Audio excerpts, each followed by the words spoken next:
Yes, guys, how you doing? Welcome back for the third show of the day. It's been a long day. I'm a little bit sweaty, it's sticky and spicy here in Surrey. I'm here with Danny Kiriakou. This is a member fan phone-in show, and that means that the link has been sent out. If you are a member of the Spurs Talk Show ponies, if you're a pony, then you've got current access. Go into the Spurs Talk Show community page on YouTube, funnily enough, and you'll see the StreamYard link. If you are a puppy, if you're one of the junior members, the £2 a month members, then the link will be going out to you guys, as I said, at 9:15, and then we will see from there where we're at. But essentially, given what always happens on this channel, everyone goes, Sean, what are we going to get for my money? What do I get for my money as a member?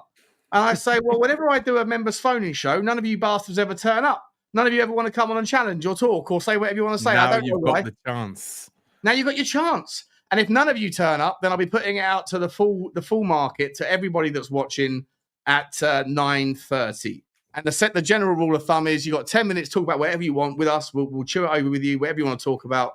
As long as you've got your camera on, that's the first thing. Cameras first, please, first and foremost, unless you have a real special reason why you can't do that. But Danny, how you doing, mate? Welcome back to the channel, buddy. Thank you for having me, Sean. I'm really good, Sean. I mean, I told you backstage what I was going on today, but no major health concerns, which is really good. And we've pretty much got a manager. So happy days. I think it's exciting times for Spurs and see what's going to happen and what they do in the transfer window. But overall, I'm pretty good, Sean. I'm in a good place. Everything's good. I can't complain. How are you doing, Shawnee? I'm all right, mate. I'm fine. Yeah, I'm good, mate. I'm good. I'm dealing with life hacks, health hacks, and track hacks. You know, it is what it is. But, I put all that stuff behind me because we're just getting on with it, mate. Let me ask you before we bring in our first guest, Ryan, who's in the background. Let me ask you quickly, what is your vibes, mate, about Thomas Frank? How are you feeling? Yeah, look, Thomas Frank, right? I said before, Sean, that I didn't want him to come into the club. The only reason I didn't want him to come up into the club is because I kind of feel maybe it's as much as he is a good coach, I thought it was maybe a bit of a sideways step, right? It didn't entice me. Like if you said to me, Glasner's going to be our manager, I thought, okay, now I can kind of see the direction the club's going. Like they've got someone who's already won trophies. He's won the first trophy of the FA Cup with a club that's never won anything. He plays a good style of football. He's quite balanced. And I think he suits the way our players are, or the players that we have. He can suit the systems that he wants to play with the players that we have. So I would have been more like, wow, do you know what? That's a good appointment. I just can't see what the future prospects are for this manager. And I think to be honest with you, look, I'm happy that he's in because I do think he's a good coach. And I do think that he's going to get a lot of tune out of a lot more than what Postecoglou got out of the players. And I also think that he's going to have them more drilled and he's going to have them more tactically. They're going to be more tactically able to play different ways, different formations against different teams. And I think a lot of the younger players are going to be coached more, right? Which is what I think you can't complain about that. That's what I hope. That's what I believe will happen. But the thing is, my only issue is I just hope the Spurs fans are going to give him the time that he needs working under the constraints that he's going to work in this club. Because now there's always, I mean, you've probably seen it as well, Sean. There's rumors about that Frank only came because they've agreed, they kind of pre-agreed how they're going to do the transfer, the targets they've already got for this summer. Apparently that Frank is not going to have the final say on transfers, but he's going to be part of the process. So all of this sounds good on paper. I just hope they go and get the players that they've agreed on and they've all discussed and said, yep, that's who we want. That's who we're going to bring in. Go and get those players. And I just don't want to see a window where it's like one senior player and then the rest are all youngsters. Like I can't do that. If I see this summer, then I think that I feel sorry for Frank, to be honest with you. And I think it's a risk for both of them because Frank is now, this is his chance to prove it at a bigger level with a lot more pressure and with a European competition and not just the Europa League, Champions League football, right? Which is a massive thing. And he's never done that before, but it's not to say he can't do it. It's not. I'm not saying he can't. I just think it's just because he hasn't done it before. So it's going to be really interesting for us to see what he can do, how he can manage the squad, right? with the fitness, with injuries, with everything else that happens, and also with the pressure there's gonna be from the club and Spurs fans to achieve what I don't know, but achieve what some fans want Tottenham to be, which is, I think, a club that finishes in the top 6 to 7 and tries to win a trophy, right? Competitive in a cup competition. I think that's what they want, and not to play a dross style of football, right? I think that's kind of what Spurs fan wants, but it all depends on what the club want with Thomas Frank. Do they want him just to come in, coach the youth, and just be better in the league, or do they want other things? And it's going to be really interesting to see what happens. And I think this summer is going to be very telling to show us what the ambition is of this club. Because Daniel Levy himself, Sean, said, it's not a Daniel Levy thing, but Daniel Levy said to us that this is the time now to springboard onto the next steps, the next level, or wherever he believes the club should be, wherever that is in his own mind, or where the board believe, right? And all of us are probably going to be sitting here, including yourself, and it's going to be like, well, you've said this now. We are in this position where we have a very good position to springboard from here, right? You get 2 or 3 quality players in this squad, and I think it changes everything. You get, especially if you get 2 attackers in, right? Because I think we've got a really good defense, to be honest, and we just need it to be coached better.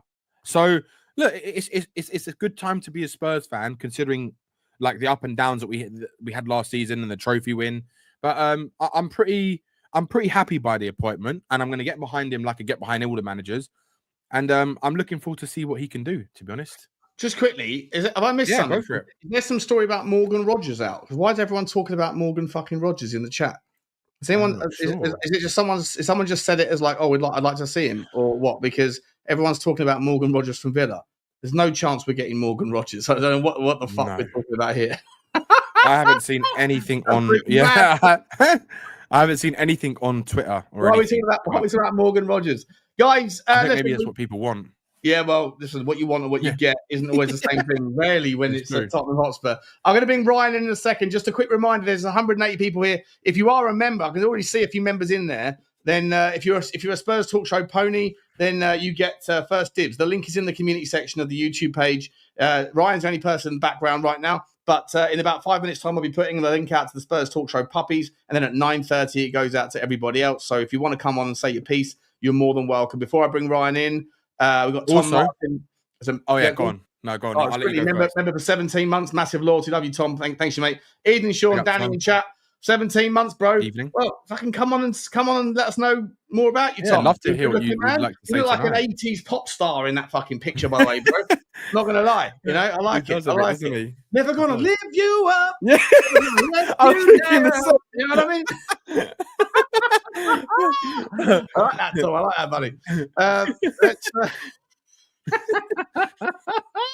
All right, let's bring in Ryan. Before you do. Sorry, there is 213 people in here.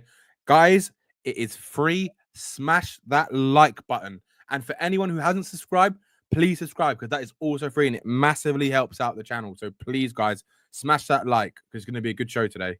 100%. Let's bring in Ryan. How you doing, Ryan? Good to see you, mate. Yeah, I'm not too bad, bro. I'm just excited. I'm excited for this new season, man. Absolutely excited. Absolutely hated Ange. I just don't like the way that he was playing with a 2 fullback inverted. It was absolute bull crap. The high line, absolute bull crap. So I'm glad he's gone. New season, and it's Thomas the Frank engine is all I can say for that, because he wasn't my first choice. Iriola was my first choice, but I would have been happy with literally even someone like Savile or you or Danny even joining in and taking charge when Ange was in charge, because anyone could have done better than what Ange was doing. You said, Ryan, your first choice would be Iriola, right? What's the reason that you would love? Is he would have been your first choice? Because it's going to sound probably blatantly obvious, Danny, right? But he gives me the Poch vibes. Okay. And that would have been the reason why I would have taken Iriola's first choice. But hey, like I said though, I would have taken even you or Sean or Sav or anybody as the manager when I was in charge. Yeah. I am a massive fraud, mate. I don't know fuck all. I've never I've never managed a game. I never coached anybody. I was a rugby player, mate. I don't know fuck my arse from my elbow when it comes to football, mate. So I just talk about players that I like using the Y-Scout. That's basically my skill set, mate. You know what, me? I couldn't even do as bad as Tom. I probably could do just about as bad as Thomas Tuchel is doing. He's 2-1 down to Senegal, by the way. Is it 2-1? Oh my 2-1 God! down, Wow. man. Booze That's ringing terrible. out. Apparently, according to Gavin Mills. Absolutely wild. Is he going to even make it to the World Cup? Oh, I don't even know. I think it's a bad appointment, to be honest. He doesn't play the style of football that they want. Do you know? I was like, do you not think then Thomas Frank gives you a bit of those Poch vibes because like he coaches young players. He's really good with what he's got. He doesn't really need multi-million-pound signings, and he's reinventing himself time and time again. Does he not give you those kind of vibes at all? Now, Dan, it's a weird one, mate, because obviously, only knowing him from his days at Brentford, it was obviously that with only seeing him at Brentford, it's not really a big enough pool to actually say whether he was or wasn't. So I'm not going to sit here and say that I know everything about football because I don't, unless it's Champions League games, I don't watch European football or whatever. So I can't really go too far into what I think about Frank, but he is our manager. Am I happy? Yes. I like I said, I would have taken anybody over, and I'm glad he's gone. What's your take on Tom? If Thomas Frank comes in, right? This is a question I've been asking everybody all day. I'll throw the same one out to both of you actually. We've got 11 wingers in our squad. And everyone wants 2 more wingers. Everybody's saying, bring me Eze. Don't just bring me Eze, bring me Mbumo. Or bring me fucking Semenyo. And I'm like, okay, so what do we do with the rest? And then I've got the same people that are saying, bring me back Solomon. I want to see what he's like. And I'm like, Solomon's at the bottom of the pecking order. There's a reason why everybody else hung around and he got sent off on loan. Like, and it might be because of politics, or it might be because, he's just not that good. So how do we squeeze them all in, Ryan? Explain that to me. Square that circle, buddy.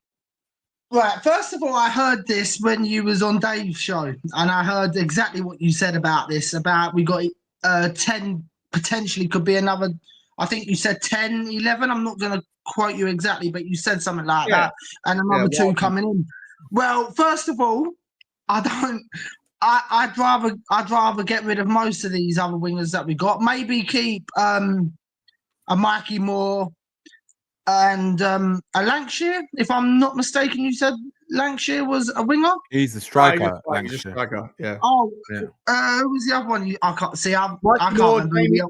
We've got Sonny, we've got Richalison, we've got Yang, the untested Korean kid. We've got Donnelly, we've got Micky Moore, we've got Decky, we have Odebear, we have Tell probably, we have Johnson, and we have fucking. That's it. That's 9. I think one more.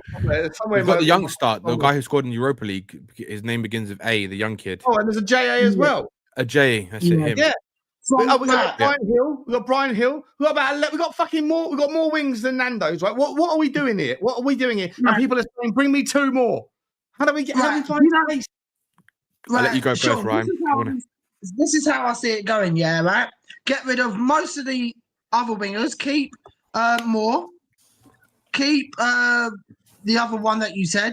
The other Jamie Donnelly. Yeah.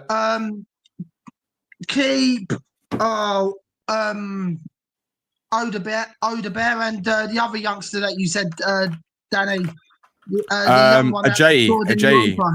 Yeah. And just swipe the rest of them off, and then bring in Eze, and then we'll just start again on the wings. Personally, because I think the Korean guy can actually play up front. Yang. Anyway. Yang. So yeah, Yang. So he can play up front. So like, I would just swipe the rest of them off, to be honest, and Do you think, Ryan? Do you think, Ryan, that Yang needs a few of these players need another season on loan, like Yang? Do you think he's ready to step up to Premier League football, or do you think that he may need another season fully on loan at a Championship or maybe a Premier League club even? Right. I actually think Frank could, knowing a little bit about Frank that I do know, that he's good at coaching kids. So I would keep him and start him next season. Get rid of Solanke, get rid of Richalison, get rid of them two, and then have Yang and another decent backup, depending on what formation he wants to play on the day, obviously. So I would keep Yang and start him this year. Get rid of Hill because Hill is absolute crap, personally. I don't think you can get rid of Solanke and Richarlison. I think one of them has to go because they're both our strikers, basically. That's their main positions. I don't think Yang is ready to be a Premier League striker. I don't even think he's, my opinion anyway, I don't think he's ready to be a Premier League winger yet. I think he needs a season at a Premier League club, like a lower end Premier League club that plays the right way, and then see what he can do. Or if it's not that, then he has to have a full season in the Championship, because he didn't have a full season, he had half a season. I agree with you with a lot of the players that you mentioned that should go. I think Solomon, we should sell him. I'm not one of these people who think Solomon is good enough for Premier League football. I think his level is Championship. I think, or a lower end Premier League team, because even when he played for Fulham, he didn't really light up. He scored like 4 or 5 goals, I think, during his stint, that season he played for Fulham. And a lot of the times he was inconsistent. And I think we've got too many inconsistent wingers. And I think in the Championship, because it's not as demanding or physical as the Premier League, I think it suited him perfectly. And I think that some players, they just are suited to a certain level. And I think Solomon is suited to the Championship. And I think Brian Hill, he speaks for himself. I think he goes out on loan. I think we are going to bring Tell back. Do you know what? I want to ask you guys as well, because I actually got a funny feeling Sonny's going to leave this summer. I think he will. What do you think, Ryan? I think he will, but I think he'll leave after the Korean tour. That's how late we'll leave it, because from what I'm hearing, I don't know how true any of this is, but he's already in Korea, and they're not going to have Sonny leave the club until after the Korean tour anyway. I don't personally think. Then I would probably say about 50 million at max to get back from Sonny, and then go out and spend it on a decent striker, and then bring in Eze as well. And to be honest, I don't like Brennan Johnson. I don't care if he's, because to me he's a tapping merchant. He is an absolute tapping merchant. Don't like it. I don't like these tapping merchants. I like to see all different kinds of goals. I don't mind the odd 1 or 2 tap-ins, but every single week it was just tapping. You knew what was coming, goal after goal. And I don't like Johnson. He wasn't worth 60 million. Do you think, though, Ryan? I agree with you that I don't think he's worth the money we paid for him. But if you look at it from a holistic point of view, do you think that having someone like Johnson with a specific skill set that he does have is good to have in the squad, but maybe not as a first team starter? Or do you just think he should go? I think he needs to go because he can't take on a man. He can't take on a man in any way, shape, or form. We need someone down that one of those wings to be able to take on a man and be able to cross the ball. Like, okay, look at Lennon, right? Years ago, he could take on a man, but he couldn't cross in a ball. Fair enough, right? But at least he was taking his man on. And even if it wasn't coming off half the time, at least that was something he could do. We haven't got that in Johnson. I didn't want Johnson, and I didn't want Solanke. I would have gone for Tony. Like in the last window, I would have said. You know what? I was about to wait for you there, Ryan. Like, what? People, I don't want this, don't want that. Who did you want? And I thought you were going to say someone like outrageous. With all due respect, I love Dave Irish Hotspur to pieces, but when he says I don't want Thomas Frank, well, who do you want? Fucking Jurgen Klopp. Like, yeah, I want a blowjob from fucking Britney Spears when she was hot, when she was like 19 years old. It isn't going to happen, right? So when I go down the local bar in Clapham, I'm going to have to fucking get what I'm given, you know. And I think that, you know, it's one thing to like dismiss what's on the table, but it's another thing to sit there and say I don't want that because I was hoping for a porn star. Like it's not really realistic, if I'm honest, and that's a really inappropriate thing to say on a live stream before the water. Oh, actually, we're past the watershed. Who cares? Who cares? You understand what I mean? Like, you know, when you said I want Ivan Toney, that was actually kind of, I think, realistic. But I think he's problematic with his gambling, problematic with his personality. But in terms of like, was he a reasonable target? I think he was reasonable. Ryan. Yeah, he was, and do you know what? Right, if you, I think this season, right, if we really went out and splashed the cash, and we all know, Dan, we both know, yeah, right, that Levy's not going to do it. But if Daniel Levy really wanted to, we could go out and get Ollie Watkins this in this market, because we've got Champions League. Okay, I know Villa I think, if I remember rightly, have got Champions League. I'm not sure, but this year I would have taken someone like an Ollie Watkins. But would you take Ivan Toney now? I still would. Yeah, I still would. Yeah, interesting. Yeah, interesting. Definitely. Danny, would you take Ivan Toney? I don't know. I mean, he did play his best football under Thomas Frank. And I think if we're going to get rid of Richarlison and we can get him at a good price and not astronomical wages, I would take a punt on him. I'd rather probably him than Richarlison, to be honest with you, because I think he can still do a job in the Premier League. Imagine, I think that'd be a good strikers to have in the squad, Solanke and Toney. And Toney, I think, what is he, 29, 30 or now? Or is it 31? He's about 30, yeah. He still bangs them in, though. Yeah, he's how old is he? 29 years old, Sean. He's 29 years old. So he's still got, and he scored 23 goals and 4 assists last season in the Saudi Pro League. So he still has it in him. And if it was me and he wanted to come back to the Premier League, I'd definitely take a punt on Toney if it wasn't for like astronomical wages. But I think that's the problem. Now he's on astronomical wages. I think it's going to be very hard. He's earned astronomical money. Now, maybe he wants to come back and actually fight for his career before everyone forgets about him. It's possible, but if that is his mentality, Sean, then I'd want him even more. Do you see what I mean? Yeah. He actually doesn't want to do it for the money. He actually wants to do it because he's got something to prove. Yeah, 100%. I don't disagree. Ryan, before we move on to the next guest in the background, mate, what's your hopes for this summer? Quickly, are you someone that's looking forward to? Are you realistic, or do you expect, at least one marquee signing, and if so, who?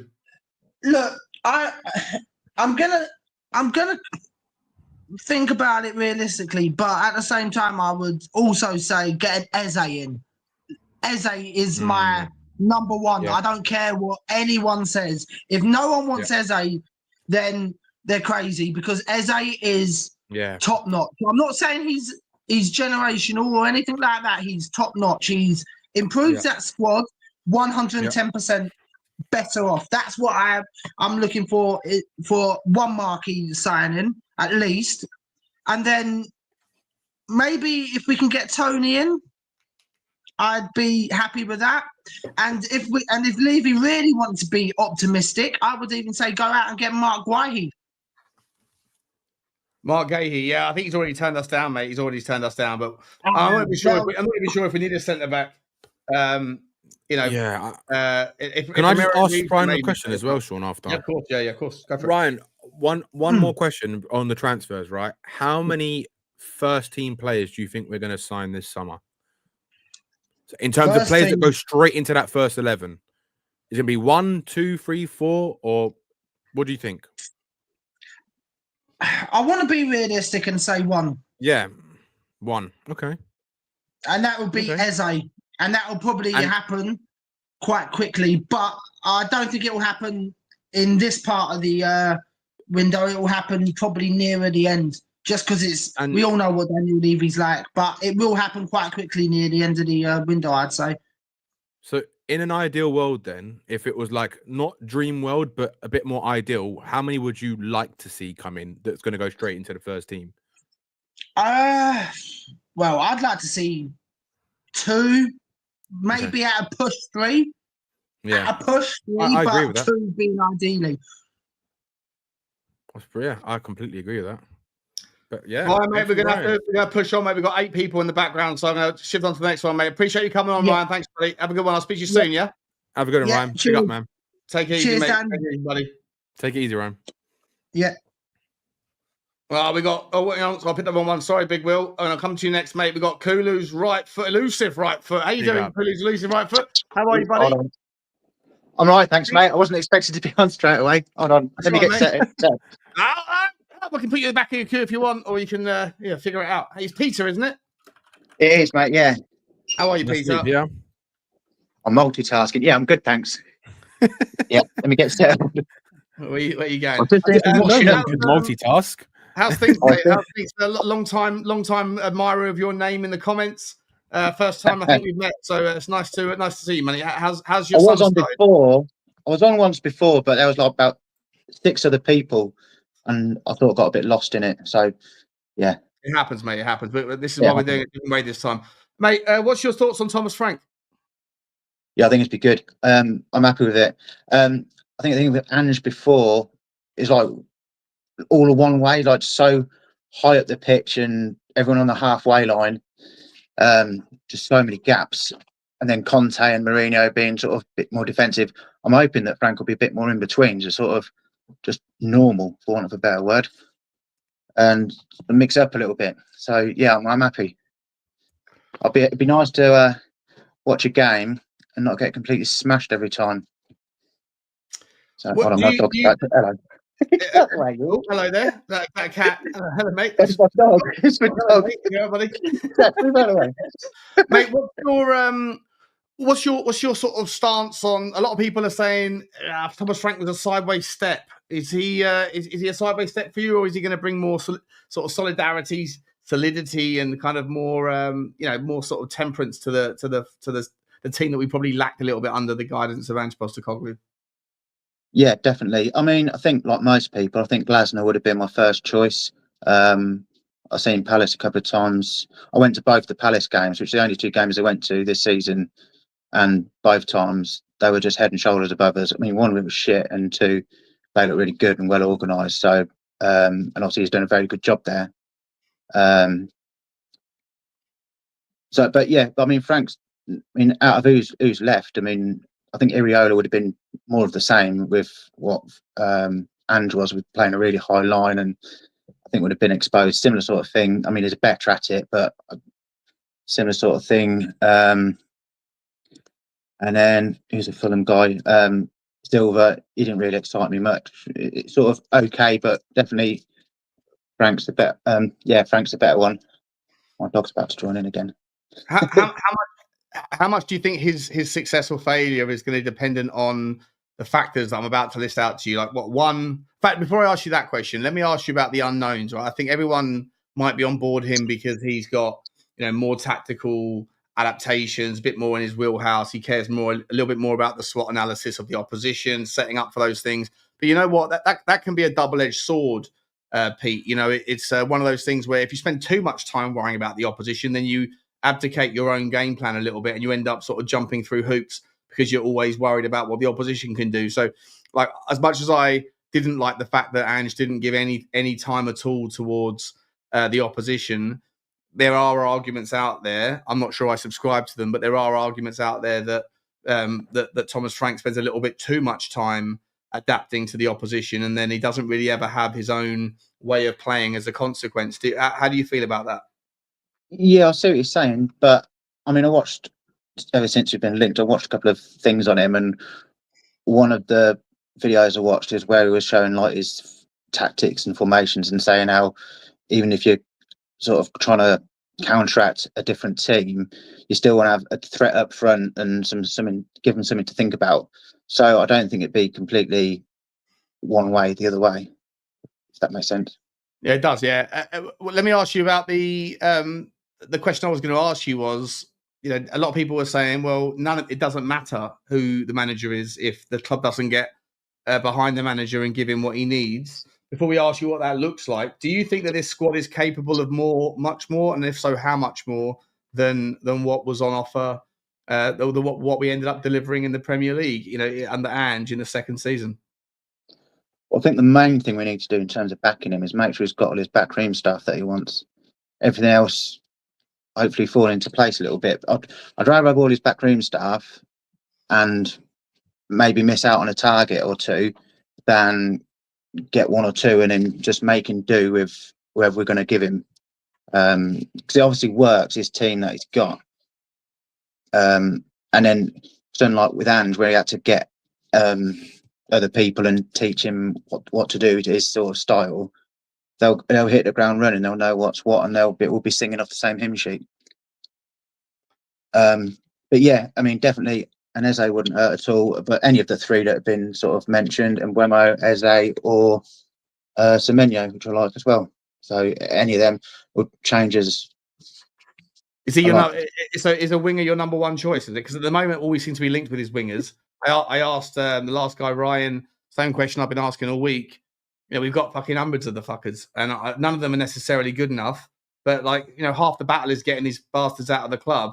And you've got players like Richalison that are cop blocking our progression because they're sitting there saying, I'm not going to leave. I'm happy where I am. Solomon says he doesn't want to go to the Leeds. He wants to come back and fight for his place. You've got all these fans that want Solomon to come back. They're the same people that were saying give Mikey more minutes. Those people are now saying, to justify their latest opinion, that Mikey Moore should go on loan to the Championship. I don't know how you square that circle. Doesn't make any sense to me. What are we doing there? I think Sonny's time has come. I think it proved last season that he's not quite where he was before. And like Virgie said before, it's a good time for him to move on. He can make a ton of money. And just imagine what having Son would do to the Saudi League in terms of boosting their numbers. And because you see the amount of fans that go to the Spurs stadium because Son's playing, well, they'll get 750 fans there this time rather than just 700 in their stadium. So that will help them. Yeah. 100%. And yeah, I think Moore needs a loan. He's not quite ready. I'm sure he's got bags of talent, but he looked quite off it whenever I seen him last season. Like I say, I'm sure, but he's only young. So, but I think regular games is what he needs to get him to the next step. And then Solomon, whether he wants to stay or not, I think he was bought for a money making thing. To be fair, wasn't it? I think there's a punting lot. If it worked, it works. But I think we loaned him out because he just had an injury and he was coming back, and he had an injury at a bad time for him, Riley, and getting him out on loan, made him get some games. I mean, he did do well, but like I say, it's a Championship, so what can you take from that? If we can get a couple, like 20 mil from him, that'd be great, put in the coffers. And then who else we got? If we keep him, like, I'm with you on that one, Sean. I thought he was quite good. He shows flashes. I mean, like saying about having 10 people in the team that didn't give him monkeys. Like there were times when he'd make a run and no one would pick him up, and it can only do so much. If no one's going to pass him the ball, then he can't do it, can he? Yeah. Odebear, I like what I see from Odebear. I think a pre-season and some tactics will do him the world of good. Who else we got? I'm looking forward to seeing Odebear next season. I think Odebear with a fully fit, like a full training summer. I think he's going to be an explosive player. I think Kulusevski's better in the middle, but he's out for a while anyway, so you can't even count him. Same with Maddison. I'd like to see Donnelly get some minutes, and I'd like to get someone who can play a 10, and then Donnelly to be like his understudy for games, because he's showing some real good flashes. And then who else we got? I don't know. Well, that's about it. At the top end of the pitch. It's great. Another loan. And that's it. It frees up some space. I mean, Johnson will stay, but I like him to be pushed a bit more forward. He's not a winger. If he played two up front with Solanke and Johnson, probably do quite well, I think. 100%. As a forward, I think he does the business, don't he? He gets in position, he puts in the net. As a winger, doesn't really do it because he doesn't take a man on, or he's not very good at crossing either. So, like I say, that's what I think anyway. No, I don't disagree with anything you're saying, mate. I think yeah. When you say we've got when I've been saying we've got 11 wingers, I think you can absolutely loan out 3 or 4 of them. I just think that for me, Manor Solomon has to go. Like, I'm sorry, like you're not going to gauge enough from him in the preseason to know if he's worth it. There's a reason why he was bottom of the pecking order anyway. if we're going to bring in an Eze, I take your point that Maddison and Decky are going to miss the start of the season, so you need a 10. And so therefore an Eze will be perfect, sublime, right? And then if you go and get a Semenyo as well to give you more credibility on the right and do that dual front thing, that sort of, being able to attack down both fronts, then you're going to have to make a lot of room. Like I'm not even sure if there's room for Brennan Johnson, Odebear, and Semenyo, and also Sonny if Sonny doesn't go. Like, so from the last question I'll ask you, mate, before we move on, there's 11 people or 12 people in the background. So Sonny's statement today basically to me read as though he's sort of up for leaving and going to get some money. He didn't come out and say it, but he basically sort of said it. Yeah, I saw it quite. Yeah, I saw. Are you okay with selling Sonny? Yeah, definitely. Yeah. We get a bit too sentimental, don't we? Sometimes, like other clubs sell players all the time. He's done 10 years at a club. How many players do 10 years at a club? It's crazy. Well, Ben Davies, but no one's begging for him to play, are they? It's weird, Well, he does a job. He does a job. To be fair, if he's playing a back three in Frank's system, he'll probably be all right. To be fair, he won't be needed. He wouldn't be needed to do crazy. Get out of the way, Jack. He won't be needed to do crazy recovery runs or anything. Well, a little bit, but he'll have someone there with him, a bit more defence. So it won't be the end of the world. If we're going to play three at the back, we need some more. We need plenty of defenders.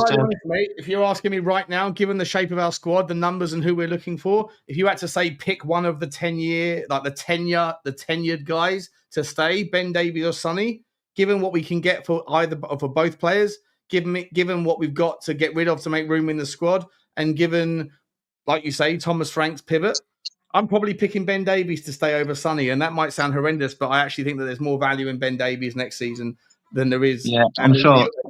You're giving up. I'm sure lots of people don't agree, but there you go. Yeah, no one will. Cool, mate. Pete, mate, I'm going to have to move on, mate. There's loads of people waiting, buddy.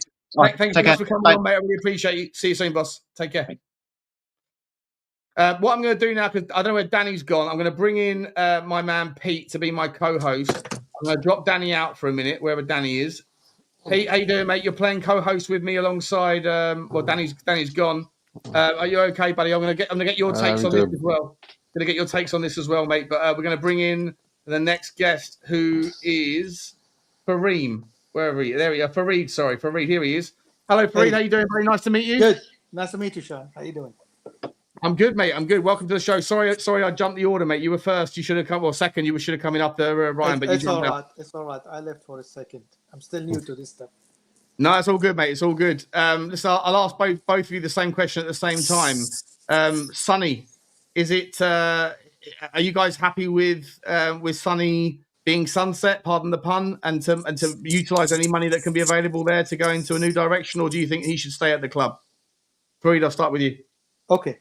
If it was up to me, I mean, it was the perfect ending for Sonny's career to leave now. But if it was up to me, and we could get 20 million for Solomon and buy Tell for 35, no more than 35, and keep Son for a year, where Tell would be the understudy for, like, split the time between him. Yeah. That would be the perfect scenario. Okay. Oh, I lost you, mate. You've gone silent. Have I gone? Pete, can you still hear me? I can hear you, mate. Yeah. Can you hear Fareed? Silent. No. Fareed, I can't hear you, mate. You've dropped off. Whilst you're getting your audio sorted there, Fareed, I'll come to Pete, mate. Yeah, I can't hear you, buddy. You've dropped off, mate. Pete, what's your take, buddy? Yeah, let him go. Let him go. It's listen, how many players in our history are going to be able to captain a team to winning a trophy? Not that they did a lot to win it as the captain, to be fair, but he held up that trophy as captain. You don't get a better sign off than that. If you look at sort of if you're going to put him in the legend bracket for the club, you look at the previous ones. Kane sort of left with like 10 minutes notice. 1 minute he was here, then he was gone. Like, we got a video from his garden before he got on the plane. Hugo disappeared at half time at Newcastle, never got seen again. Do you know what I mean? What better chance? And I don't care if we get money for him or we don't. Just let him go. Let him move on now. I think there's time for sentiment and there's a time for progress. I think now we have to think about progress. We've done the sentiment. He's had his moment. For him, and for us, just best to go there. While then being the sort of player we want to get rid of over years that we just can't get rid of. Well, do you know what I mean? You don't deserve that. Go out. You don't get better hire to leave, do you? Let's be honest.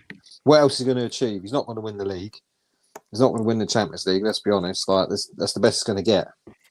So go out when everything's great for him. Do you know what I mean? And he's still got something to offer other leagues, rather than being on the bench and all that. And then it's just a waste of everyone's time, isn't it? If he's doing all that. I'd hate to thought that we keep him around for commercial reasons either. That would get on my nerves. Well, it's definitely a part of someone's conversation, isn't it? Oh, of course, all day long. Fareed, are you back with us, mate, or are you still struggling? I'll tell you what, Fareed, if you can't hear us, mate, I'll drop you out, buddy. If you come back in, Fareed, I'll drop you out. Come back in. If it works, I'll bring you back into the show, okay? But I'll drop you out, mate, and come back in. Look, I think I'll do the sign language. There you go. He's gone by himself. That's hilarious. Who was next up? I think it was Big Will next. It's been Big Will in. Big Willie, how you doing, buddy? Good to see you. Hi, man. How you doing? Yeah, good, mate. Nice Big to up, meet Will. you. Bro. Nice to meet you. Hello, mate. All right, Danny. What's cracking, mate? What's your stance on all things Tottenham right now? We were talking about the front line or the wingers at the moment. I've got a big problem with the idea that everyone wants 2 more wingers. Give me fucking Eze, bring me in this one, bring me in that one. Oh, by the way, we've still got 11, and also don't fucking forget about Solomon. Like, I find the whole thing a little bit mad, if I'm honest. What's your take, mate? We should sell Solomon. He's free money. Like, even if we get a loan free for him this year, it's still money. You got him for free. Just let him just get him out. He's not going to play for us. And Sonny? Sonny, I've thought of this for a few years. Well, not a few years, like 2 years. I think he should go. We can't get as much money as we could have got last year for him, but it's still a hefty chunk of money, and that can be reinvested into the next big Tottenham player, which is a good thing in my opinion. He's done wonders for the club, but I think his time's up. So you would rather cash in on him this season before he goes on a free next season? Oh, definitely. Yeah. Definitely, yeah. We need to reinvest. I agree. As far as moving down the pitch goes, mate, number 6, right? It's a position that we've all been sort of talking about for a long time around our needs and wants. I'll ask you all this question. Do you see... I've been saying, fucking go and get me Polinia, right? He's a 6 that does everything that we needed in the Ange system, but he's not a ball player. He's a ball winner. He's a recovery merchant. He's like my dog, right? Like, you throw the ball and he'll go and find it. She'll go and find it, right? But she can't do much with it apart from chew it. And I think that Polinia is the sort of player that can just get the ball back and offload it. But if you're going to if you're going to play a 4. If you're going to play a 4-2-3-1 like Thomas Frank has been playing, then there's space in the squad for him next to in a double pivot next to a better ball player. But if you're going to go to a back 3 system, then there's no need for a 6 in his type of role. You can get a 6 that's more of a kind of, like a playmaker that comes deep. Do you think that Thomas Frank's appointment? First of all, I don't know if you agree that we need a 6. If you do, does it change? Does the style of 6 that we need change if under Thomas Frank you're going to play 50% of games with a back 3?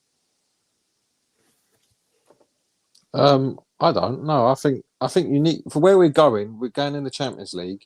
We obviously win a pre. We need variation in players. A lot of our players, you can put them all in the same box, especially the midfielders. They're like, are they 6s or they're 8s? They sort of fall in the cracks in between. So I think you need a bit of everything. Oh, where's he gone? Oh, we're hosting now. We're taking over that's now. it. Yeah, that's it, mate. Yeah, the world content's about to start. The Danny and Pete show now. That's it. Yeah, I'm here. I would never leave the fucking show in your hands. Ratings just gone up. Look at the views. Look, they just jumped. Look. Subscriptions are up. Everything, mate. Likes just shot up as well, didn't they? That's it. Yeah. Will knows. Yeah. We're doing it. That's Fuck it, you, yeah. Big Will. Jump out of the fucking chat, you bastard. That's what he's waiting for. Yeah, That's why he come in. That's why he come in. Yeah, he wants to get one in on Sean. Yeah, little fucking thing. Give That's why it he's a been bit waiting more. patiently. I'm only here for the us. banter. For us, yeah. I'm here for the main event. Yeah. Where were we? Sorry, it was you, Pete, on the answering the Yeah. I think you need you need someone like a Polina. I mean, I've seen a lot of fans, including yourself, Sean, sometimes saying about if we write off what Bayern Munich owe us for Tell, scrap that. I'd write it off for Polina all day long. That's a sensible move. If you're going to write money off, get him, not two Bob Tell. Get Polina, who we actually need, and there's a space in the squad for. We have no one else like it, because he may not start games sometimes in Frank's system, but what we did miss a lot was when you bring on a Højbjerg to close a game out, just to shut the game down. I think Polina will start anyway, but even if a certain formation we're going to play don't require him for that game, you want someone off. If you're winning the game, you bring someone off to then just kill the game up and just make sure we're not susceptible to any attacks and just to control the game out. Plus, it'd be good for other players, like if Archie Gray's future's in the centre midfield as we're hoping for. He needs a player he can learn from. He hasn't got that at the moment. Polina would be a great player to learn from. Do you know what I mean? Because he's a pit bull, isn't he? And you need that. But do you know what, Pete, as well? I actually think Paulinho has a lot more than just that pit bull. He can score goals as well. He's a good passer of the ball. Like what he was doing at Fulham was unbelievable, which is why Bayern Munich wanted him for so long. I wanted to ask Will, what's your opinion on the manager situation? So how do you feel with Thomas Frank being the next head coach at Spurs? I've been watching loads of videos, like I'm sure a lot of people have been. I've been making notes as well. And the one thing that keeps sticking in my head was the one thing he said in the high performance one, which is at the beginning, which sounds quite lazy. It's at the beginning of that video. It's like, no dickheads. It's like a really simple thing, but it sticks in my head because it's like, you don't want someone who can, like two players in the Tottenham team that come to mind straight away, Richalison and Romero. You don't. Well, that's what I was going to ask you. Who's the dickheads in the squad? Like Richarlison's just a dickhead, and Romero loses his head. Is Richie a dickhead? I think he's a little bit. He's selfish. He's about himself. Is he, or is he not? I don't know. In moments, he's fully coys. Like he's fully coy to the point where you go, "Oh fuck! Everything I said about you was wrong." When I was out in Bodo and he was jumping into the crowd, I was like, "Oh, you don't see other people doing that." But what you did see was Romero. I was out in Bodo. Romero barely got involved. But Romero was hanging around the back and then basically walked off after 2 minutes. Whereas Richarlison was fully he almost headbutted me as he jumped into the crowd. I've always thought of him as someone that's all about getting into the Brazil team. Yeah, I think he's a bit less than Moura, isn't it? Moura was the same. Moura was love Spurs, still does. Yeah, I think Moura was a bit more useful than Richarlison on the whole. Certainly had better moments, but it's that sort of player you'd love him to be a bit better than he was, because then you could justify keeping him in the squad for his passion for the club and being around him, because it's quite infectious. But as I just said, you can't let sentiment hinder progress. Someone like Richarlison, you got to say, look, you work your nuts off and everything else, and you're great, passion when it's there. But at the end of the day, this game's won on quality, not on stuff like that. So you're not going to be a part of this team as much as you'd like. So you might have to find somewhere else as well, mate. Big Will, let me ask this, mate. Last couple of questions for you, buddy. And we've still got 9-10 people in the background. What's your sort of number one target for the summer? And also, sort of prioritize the positions, because at the moment, all we're linked with is occasional links to players like Froholt. There's occasional links to players like Hugo Larsson and Heung Min from Sporting, who I'd fucking wet dream stuff. But most of the links are for wingers, right? And so what's your priority position? What's your dream number one kind of marquee signing? My two positions that I think we should go for would be a number 6 and a striker, because we need a different type of striker to Solanke to offer a different sort of outlet. And we need someone who's like a Moussa Dembele or a Victor Wanyama in the midfield to win the ball and progress it up the pitch, which we don't really have at the moment. And the follow-up question to that, mate, is if that player happens to be a player that the club identify via Lang or whoever, Paratici, but he's 19 years old, if he comes in the guise of a Victor Froholt or a Hugo Larsson, basically they're not a Polina-esque type of player, are you going to be okay with it, or do you need to see the 6/8 that we get to be someone that is like a marquee name that everyone's going to say, all right, now we mean business. Are you okay if the club go and find the next Berghvall, basically? For the 6, I'd want someone with experience because I think midfield you need experience, and we already have enough kids in midfield that can learn from an experienced 6, which is what we need for that position. The player that I really want for a striker is he's a physical monster. Is Samuel Romero from Porto. Okay. He is another youngster, but I do think he is perfect for the Premier League, and he can just tear through the middle of the park with the ball or get on the end of things. He's got that bravery that I don't think Solanke really has to really throw himself in front of defenders to get to the ball first. Yep. Yeah, I hear you, mate. I hear you, buddy. Listen, I've got a super chat here, mate. I'll let you answer it. I'll come back to it from Gambling. Thank you very much, Gambling. I really appreciate that, mate. He says he just wants consistency, rather 2 times 7 or 8 out of 10 players than a 10 out of 10 player who drops to a 4, 5 or a 6 out of 10. We have many of those 4, 5, 6 players. I think he's basically saying that he wants a player that's going to be consistently 7 or 8, or rather than a 10 out of 10 player who. No, I feel like I was taking a fucking maths exam there, reading that question. Christ, what's going on? I think you're right. He's basically saying, give me some consistent sort of nuggets rather than a worldie that can fall off. Did you agree with Gambling there, Will? Yeah, I want someone who's consistent, like consistently does what they do and doesn't try and deviate from what they do and have a bad game. We need someone who's solid. Nice one, mate. Nice one. Big Will, appreciate you, mate. Thanks for coming on, buddy. Really appreciate it, mate. Lovely to see you, mate. Big up, Will. Lovely to see you, man. Thank you, man. Just before I move on to the next, and say massive thank you to Dominic Podesto. That's an interesting name. And thank you. I really appreciate the new membership from you. And also, there's another fucking interesting name, Krasnaya Budka, who's been a member for 21 months. Thank you very much, Krasnaya. That's your first name. Appreciate you, mate, very much. Or Miss, I don't know. Not sure where that name's from, but it's spicy as fuck. Love your takes from slightly different angles. Let's be honest, I'm here for Bugsy. She's Bugsy's here for you, mate. She'd bite that name all over the place. Happy with Frank, but it's all on the backing. We need to upgrade. Appreciate you, mate. Thank you very much indeed. Listen, I agree. It doesn't matter who the manager is. It's going to be an interesting summer. Fareed, I think I've got you back. I'm not sure if you're there. Are you there, Fareed? Fareed, you're on the background. I can hear him echoing. Yeah, I could hear you now. Can you turn off whatever it is that's you're watching this on the second? Can you mute your TV or mute your computer?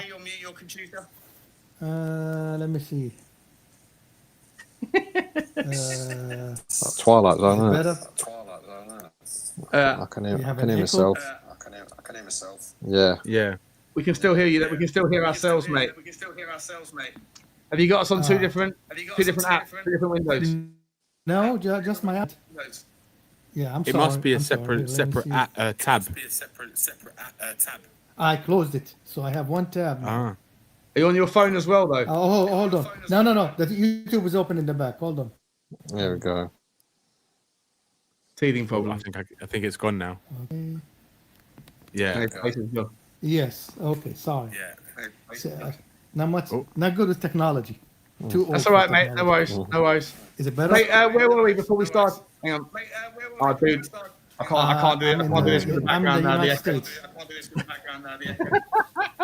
Fareed, I'm going to move on, mate. Fix it. It's bad enough we got to listen to Sean once, let alone twice.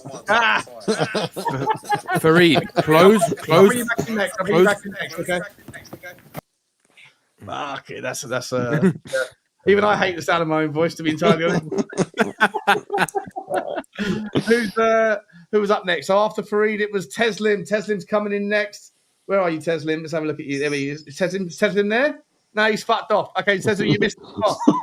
Next up is Steve. No, this is our work. This is our work. Steve, hello, Steve. How you doing? There you go, boys. Steve. I hope this works all right. Yeah, what is mate. It's working. I'm missing that. Be on the first Danny and Pete show. It's good stuff. Yeah. Have you met Sean? Lovely to meet you, Steve. Yeah. How you doing, buddy? You okay? Yeah, we're doing all right. I think. Good man. Good Frank's man. going to be good. That's the main thing. Talk to me about Thomas Frank. What's your thoughts on Thomas Yeah. Frank? That's just what everyone's saying. He's the sort of person that I think we need at the moment, because I'm not entirely sure where the quality of our squad is because of the mess that we've been in for 2 years. It's very hard to accurately take a stab at what like Odebear is or what Tell could be. Like, they look like really good players. They have all the abilities and technical attributes and stuff that I'd want, but they've been dumped into a mess of a team. I know you guys were talking about the number 6 role. Bissouma and Bentancur are really good players, but that role in the Ange thing is basically impossible. And they get made to look like mugs weekly. It's very difficult to tell how good they are. And now we get to see, because we'll have hopefully a proper coach doing actual coaching. Yeah. Yeah. What do you, what's your, I mean, how long have you been a Tottenham fan for? Did you change your mind about Ange Postecoglou after the final? Were you one of the fans that was Ange out, and then once we won and we saw the parade, it was all like, you know what, this guy's created something magical. I don't want to lose this guy anymore. Were you caught up in the bullshit, or did you stay true? I don't know. I wasn't. It's a really funny thing to say, but I was sort of like Ange-gnostic, Ange-bivalent, whatever you want to call it. It's just one of those. It was clearly going wrong. Whatever he was trying to do, it was clearly slowly going wrong. I really liked him when he first came. I loved the idea. It, like, full throttle football, put your boot on the neck, just we're going to grind people into the dust. But it clearly only works for like 15 games before everybody just dies on their feet and the hammies explode. And then after that, you're just chasing your tail the rest of the season, because half of them are out injured, then they're coming back, and then someone else is injured. And I think it just showed that over a sustained period, it wasn't going to work. On the other side of it, as you call him, he's like a wordsmith. He clearly had the ability just to get them going, like one-off game, those cup games at the end. It's like all the stuff they've written about after he's leaving, like saying goodbye to him. I've never really seen players do that much. That they clearly loved him and bought into what he's doing, but for a long-term process, it just doesn't work for us. But I think he did the best thing he could possibly have done for Spurs, which was win a trophy. I didn't fully, I think, comprehend it or believe in it before we won it. This club had the weight of the footballing world on its shoulders. We had that millstone on our neck of you're Spursy, you're Spurs, you never win anything, you never win a trophy. All the bollocks that you hear relentlessly from all the other fans. Like the last 5 years, we've turned into just like an internet meme. Like, kids coming through genuinely believe we hadn't won anything, which is just ridiculous. Yeah. And the best thing he could possibly have done was win that trophy. That you saw the celebrations at the final, and then at the parade, that just like fog has lifted off the club. It was such a burden, and I only really came to that thought after we'd done it, like a few days later. I believe that's such a big thing to have gotten rid of, and now we can push on. Just do stuff properly, Levy. Please. Well, this is the thing. This is the thing, Steve. I want to ask you, Pete, right? Just quickly, because I know you're someone that's always been massively Ange out from basically day 10 or game 10. Do you think that I was saying for the entire sort of month leading up to the final, presuming we would get there, and I knew we would. As I say, I booked my ticket to the game in January. I knew we'd win it, but I was like, it's such a momentous sliding doors moment, and Ange did get us there. It's now over to the club to prove that the sliding doors was worth it. Do you think, Pete, as someone that is like was always vehemently Ange out, do you think that he deserves more credit than the side of the fan base that you represent have given him for getting that monkey off our back, for getting that millstone and fucking throwing it away. Because Steve does make a point, mate, that there are kids out there that have never seen Tottenham win and that think that all they've grown up knowing is that we're just Spursy. But he did break that kind of that sort of stigma, didn't he? It's an hard one. He did, Sean, but remember, he won a tournament. He was favourite to win. You can't from the off. We were favourites going into it, and as I like your phrase where you said it before, that the essence of the Europa League is actually bigger than the challenge to win it. That's 100% right. So yeah. I think, and for where this, I think he would have been a lot better instead if he would have been. Do you know what? Say we finished 10th and won that, because you got. What it left was complete polar opposites. We got our worst season ever in the Premier League and an embarrassment to then and breaking the trophy duck, which is one of the big highlights we'll remember. So it's such a contradiction, isn't it? Were you jumping up and down though? Because I can't really imagine you. You're someone that I was like. You're the funniest bloke I know, but I can't imagine you getting too emotional about anything. I can't really picture you. No, I'll be honest. I wasn't. I was pleased we won it. Like I said, I've not made any secret. I've been disconnected from the club for a long time, so I never used to be like that. But, do you know what I can imagine Pete doing? Do you know I can imagine Pete sitting there at the final whistle. It's like that little smirk, it's like, Yeah. Okay. Yeah, like, that's what I can imagine. That's meaningful. Stoic. Yeah, that's like the smile is like fucking like the earth. You know you're onto something. But I was like, yeah, do you know what? Fair play. But straight away, as soon as we won that, I'm like, right, we've done that.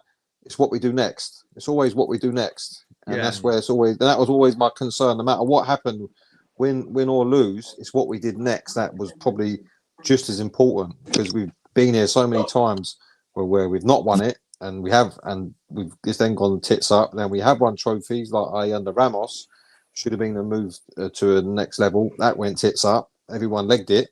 Do you know what I mean? So it's so hard known. But going back to the original question, do I give him that much credit? Look, at the end of the day, he can only beat what's in front of him. Yeah, I'll give him that, and he beat what was in front of him. But it's cost a lot to do it. For the reality of the teams we faced in that tournament, do we really need to trade in the whole Premier League season to get past Bodo, Alkmaar, and the two of Man United? Do you know what I mean? And I think if he would have been a bit more pragmatic in the league, sort of, then I think he might still be here. If a 10th place finish and a trophy win, he's still in a job. Yeah, you know I mean, because then you're like, okay, there's something to build on there. So I think it was the architect of his own downfall in the same way as he was the architect of his success. He was the architect of his own downfall. But I think the trophy thing, I think was at the end. I think he made sure he won that for him because he's quite egotistical. I don't care what anyone says. He's very narcissistic. He made sure he left. Right, I'm gonna, as long as I get what I want out of it. That's all I care about. And he has, mate. He's walked yeah. Do you think then, right? Just to kind of touch on Steve's point and what you were just saying, Pete. You're saying, Pete, about like the players. Obviously, we've never seen. I mean, I personally have never seen Spurs players ever wish a manager well the way that they've wished Ange Postecoglou well after being sacked. Do you think then? Now, also, it kind of adds into Thomas Frank, right? I think when I've heard Brentford fans speak about Thomas Frank and his kind of style, they say that he's actually quite ultra pragmatic, right? And but he's got a bit of balance with playing attacking football, and he does it in a certain way. Now, do you think, firstly, that the players are going to take to that kind of style, and do you think the fans are going to take to that if that's the way he's going to be at Spurs? Because considering that, let Steve answer that first. That's what I want Steve to answer that. Yeah, it's for Steve because it's also to do with: do you think the players are going to accept him? Because obviously they seem to have had a massive bond at the end with Ange because obviously we won the European Cup with him. Yeah, there is a bond there, but I think it's the same any walk of life. We will have all had managers in jobs and whatever, and you'll have some that you like, some that you won't. They all move on or you move on. Footballers' careers are so short that I don't think they can have the time to be sentimental about those sorts of things. They're all, most of them are on international duty at the moment. Some are on holiday. Then they'll all be on holiday for a little bit. They'll come back around, beginning of July. And it'll just be a new bloke with new ideas. Some of them will really like him. Some of them will pine for Ange for a little bit, but that'll soon go away. And that's the same for the fans. It's people have very short memories, and if we start winning, no one will care. If we sign a big player like Eze, no one will care. It will just be, it is what it is. If you win or you're signing players that people mostly like, the rest of the stuff just kind of like dissolves into the background. It's the thing you say about the pragmatism of playing football, that'll play into it a bit more. If he does come in and play quite conservative or pragmatic to start with, the noise will be louder. Depending on results, obviously. If he plays pragmatic and wins, everyone, it would be neither here nor there. But if it's a bit, sorry.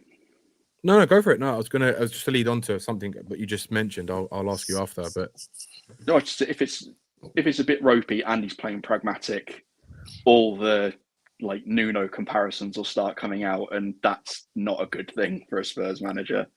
Yeah, how much time do you think? Sorry, Danny, quickly. How much time do you think, Steve? How much time do you think that he'll be given if he starts the season well? Everything's good, right? But if we start the season first 5 games and if we lose the Super Cup and get absolutely murdered by PSG, which is entirely plausible, entirely possible, then Inter did us a favour getting smashed, didn't they? Yeah, exactly. Now we've got a 5-0 buffer who are at least as good as Inter. Well, that's the thing. If we lose that game 6-7-0, like something crazy, do you think the people that were like Ange out a month ago, that then pivoted to Ange in, that are now going after Daniel Levy for making a disgusting decision, even though they were all on board it 2-3 weeks ago? Do you think that like how much of the pendulum is going to shift back towards Frank being like Frank out immediately, or do you think that the people that are always looking for something to be unhappy about, do you think they're going to push their anger towards the top? It depends who we sign. If Tell is our only attacking signing, people will go mental. Especially me. Yeah. if Froholt's our only midfield signing, and like re-signing Davis is our defender transfer, like people will legitimately go mental. It's I did want to talk about the squads. This is a good thing to go into it. When you look at the actual details of it with the European squad limits and whatever, with the players that have already gone, like all the contracts are ended or whatever, Gill's going to be sold or loaned. Solomon, I think, is gone because it's just free money. And then Biz looks like he's going. I think most people will be happy for him to go, and he's on his last year of his contract, so we've got to do something with him. Same thing with Richie, whatever. We can realistically make 2 or 3 spaces. And that's even with leaving Dragusin out because he's injured, and maybe Kulu or maybe Kinsky. So if you're realistically only making 2 to 3 spaces for first team players, make them good ones. You just mentioned a really good point, actually, Steve. You said about the players in the club, right? It just brought me to remember that we've actually got a bit of an issue with players trained by the club. And I think that, correct me if I'm wrong, Sean or Pete, if you know this, but don't we need a minimum amount of players to play in the European football? To register the full squad. To register. I think we register about 22 at the moment.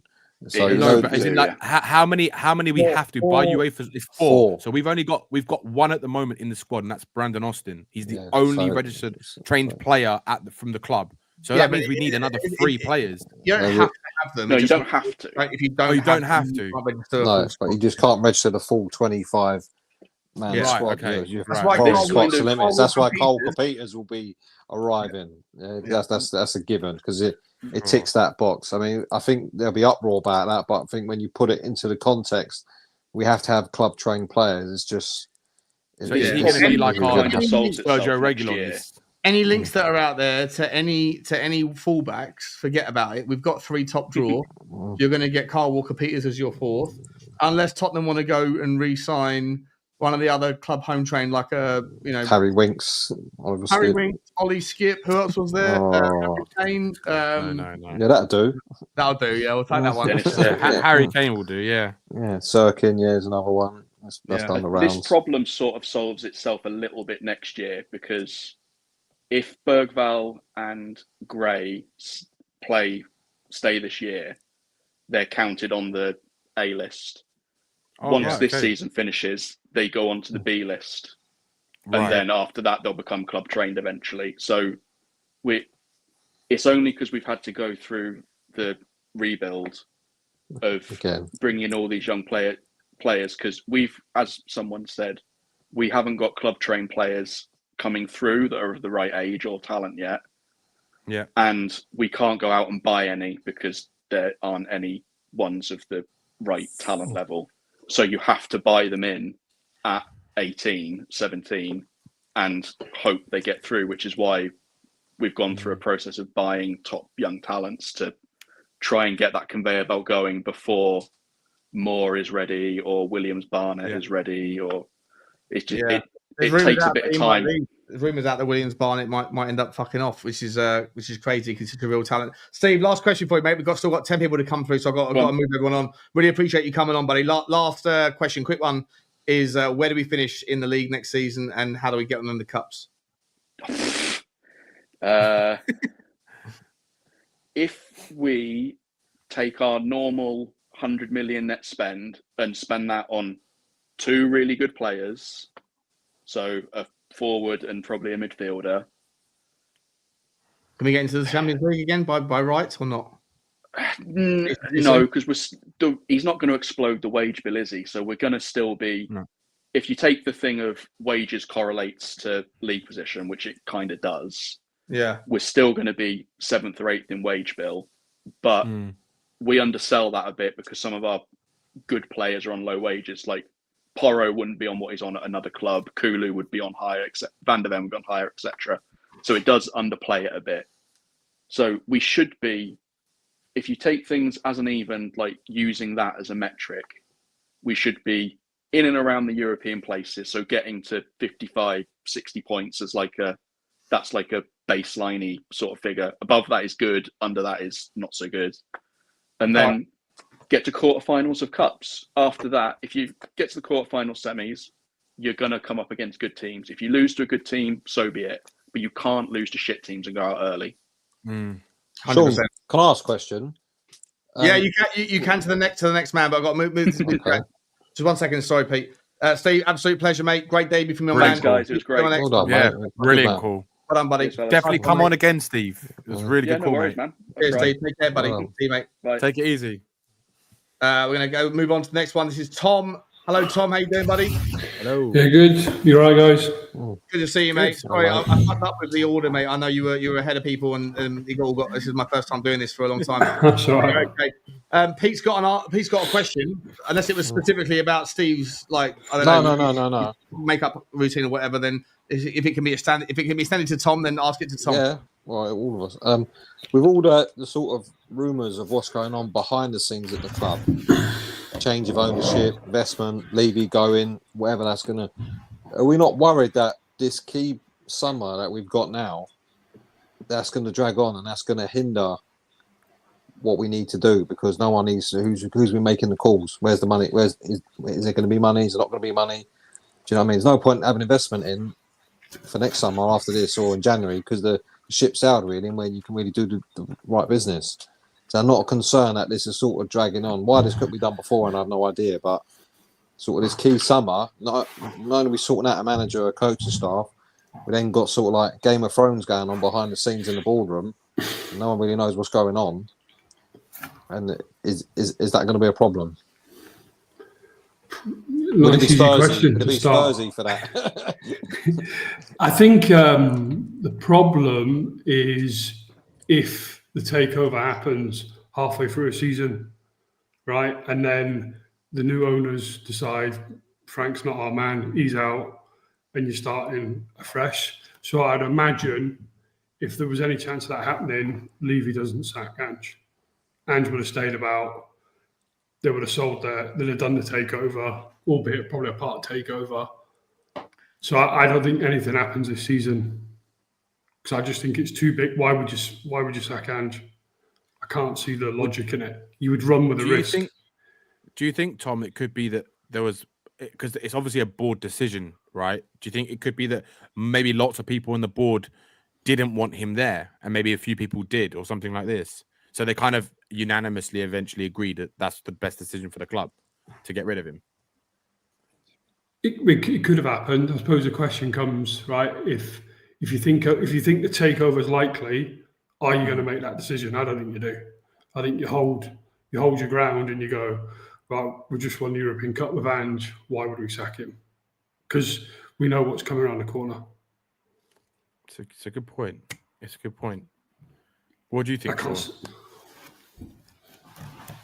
Well, listen, I think there's some merit to the argument that a new owner coming in is going to want their own shape, their own structure. But I don't think that anyone will be coming in. I think there's something's happening imminent, but these things take fucking forever. And I think that there'll be, it will probably be done by.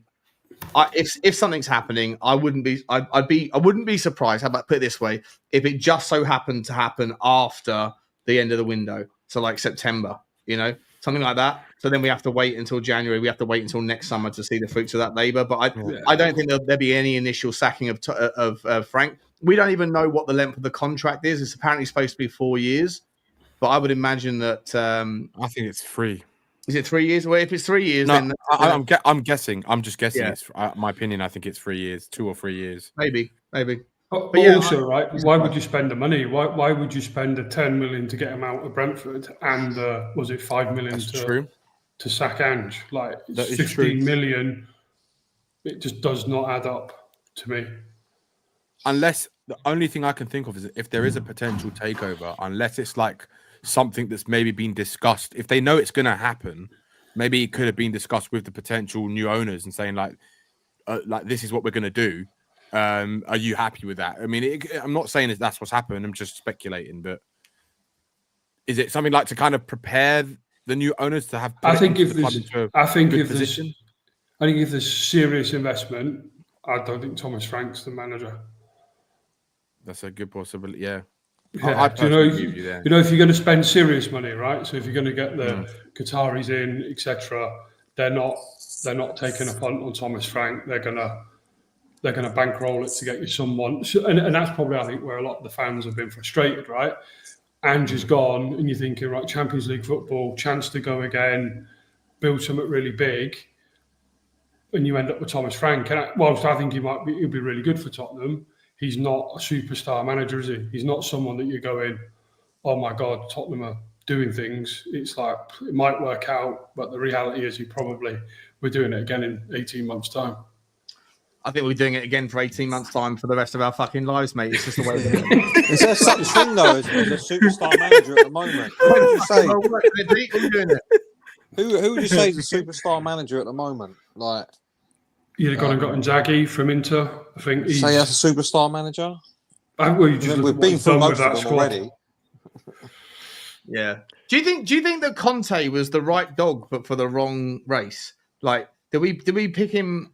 Would he have been perfect now, rather than obviously it ended? No, like, he only came. I'm sorry. Like, if you brought him in now and you didn't have him back then, and then Tottenham went, Ange gone, you just won a trophy. Now bring in Conte, or now bring in a Mourinho. Like, did we like put the cart before the horse a little bit with regards to the managerial procession that we've gone through, and that now would have been the perfect time to have someone like Conte come in, and everyone would go, "Fuck it out."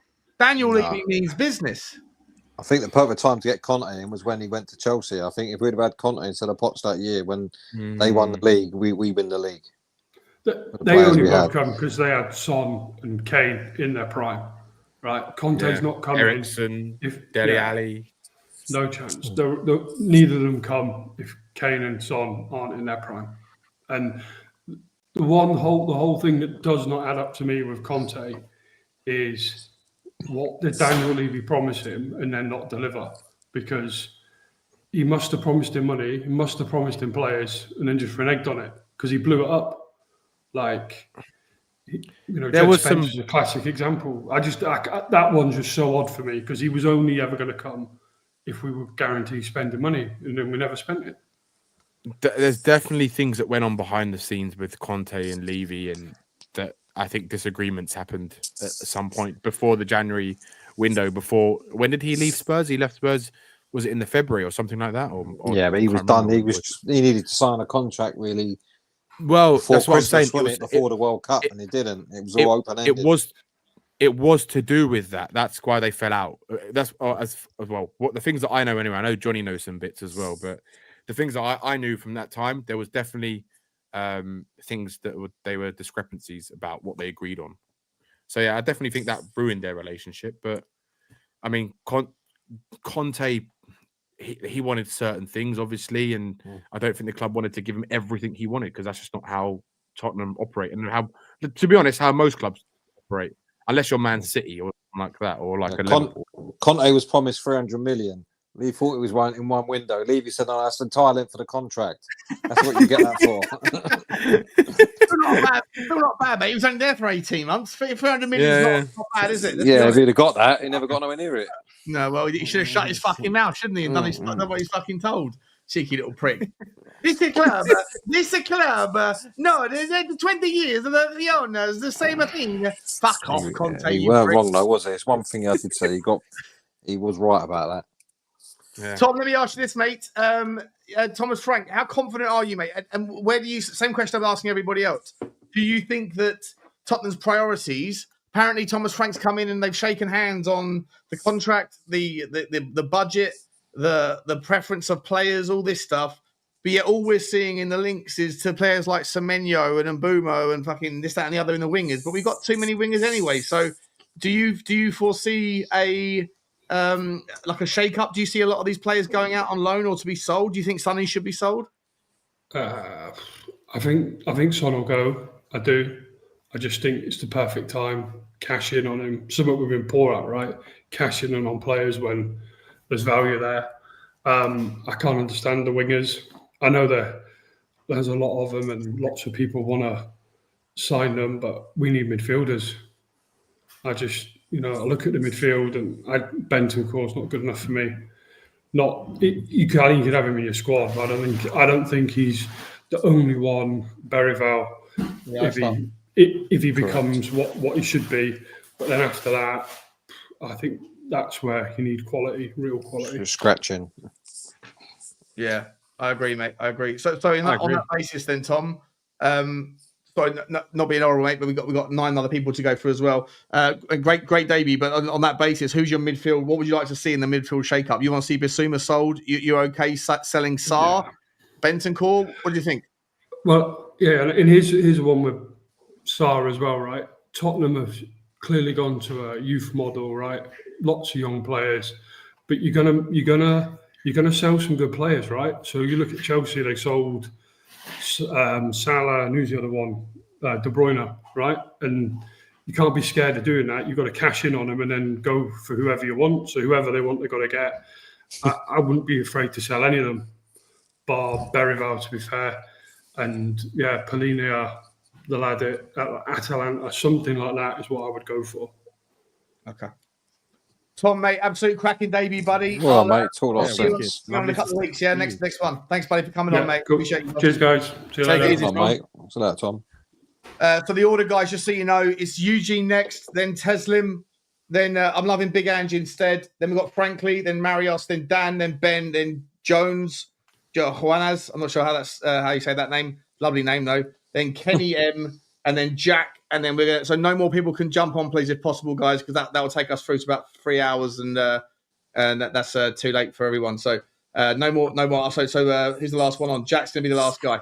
Appreciate you all. Let's get on to the next one. Eugene, how you doing, buddy? Hey boys, what's going on? Oh, hello, mate. Good to see you, mate. You all right? I'm good. Good to be on with you guys. Danny, my spirit animal. Pete, the comedian. Hello, mate. The grumpy Pete. Grumpy Pete. Why does everyone say that? I've got high standards, mate. You are grumpy today, mate. You are fucking grumpy. I'm not grumpy at all. Yeah, mate, you could barely Ask get a anyone smile knows. out of you, mate. I can imagine your wife gives you the best nosh ever, and you go, "Yeah, it's all right. Yeah, it's all Yeah. right." Yeah, there's always room for improvement. Would Pete? Would you smile if Daniel Levy, if there came up on the screen saying tomorrow morning, like Daniel Levy resigns as chairman? Would you smile then? I'd have a little grin. Yeah. Again, it all depends on what happens next. Exactly. Yeah, it's true. Eugene, we're currently talking about midfielders. I'll let all three of you go on this one. Like Pape Sarr, for me, this guy's an enigma. I think the guy's got unique value. There's not many players that can do what he can do, but there's also a lot of players that can do what he can't. I'm wondering whether it's a coaching thing, whether there's a player in there that we shouldn't just write off, or we shouldn't just sort of sell on the cheap to make room for someone else who might just be, an also-ran player. Eugene, what's your stance on Pape Sarr? Should he be given another season, or should we just sort of liquidate if we can and get 30 million quid if someone's willing to pay? It's a funny one because I don't think Sarr has improved in 2-3 years. His tech has not improved. So I'm wondering, at what age do you stop improving, or at what age, if you don't have the tech by then you don't improve? I mean, I like Sarr personally. I like his engine. I like his personality. He's a good squad player. He's just not a starter for us. See, who knows? Would you sell him? Would you sell him, Eugene? I would sell anybody. It just depends for how much. That's it. Yeah. Right? I would sell every single person on the team, maybe bar Berghvall. He's the only one that has potential to be a star. Everybody else, maybe Udogie. Everybody in the squad is like up for sale, is it? It's a fucking flash sale at your place, yeah? If the price is right, sell them Yeah. all. Okay, right on. All right, but what's the price? What's the price for Pape Sarr then? 40 mil. Oh, you ain't getting 40 million quid for him, are you? Let's be honest. Well, that's 10% add-on, maybe 30. But honestly, I'd keep him. I think depending on how Frank sets up, I think he's a valuable piece if we play defensive football. The thing is, what's his best position? He's not really an 8. Is he an 8? Is he a 6? Is he a hybrid? I'm not sure. I don't know what he is. Exactly. So that's the issue.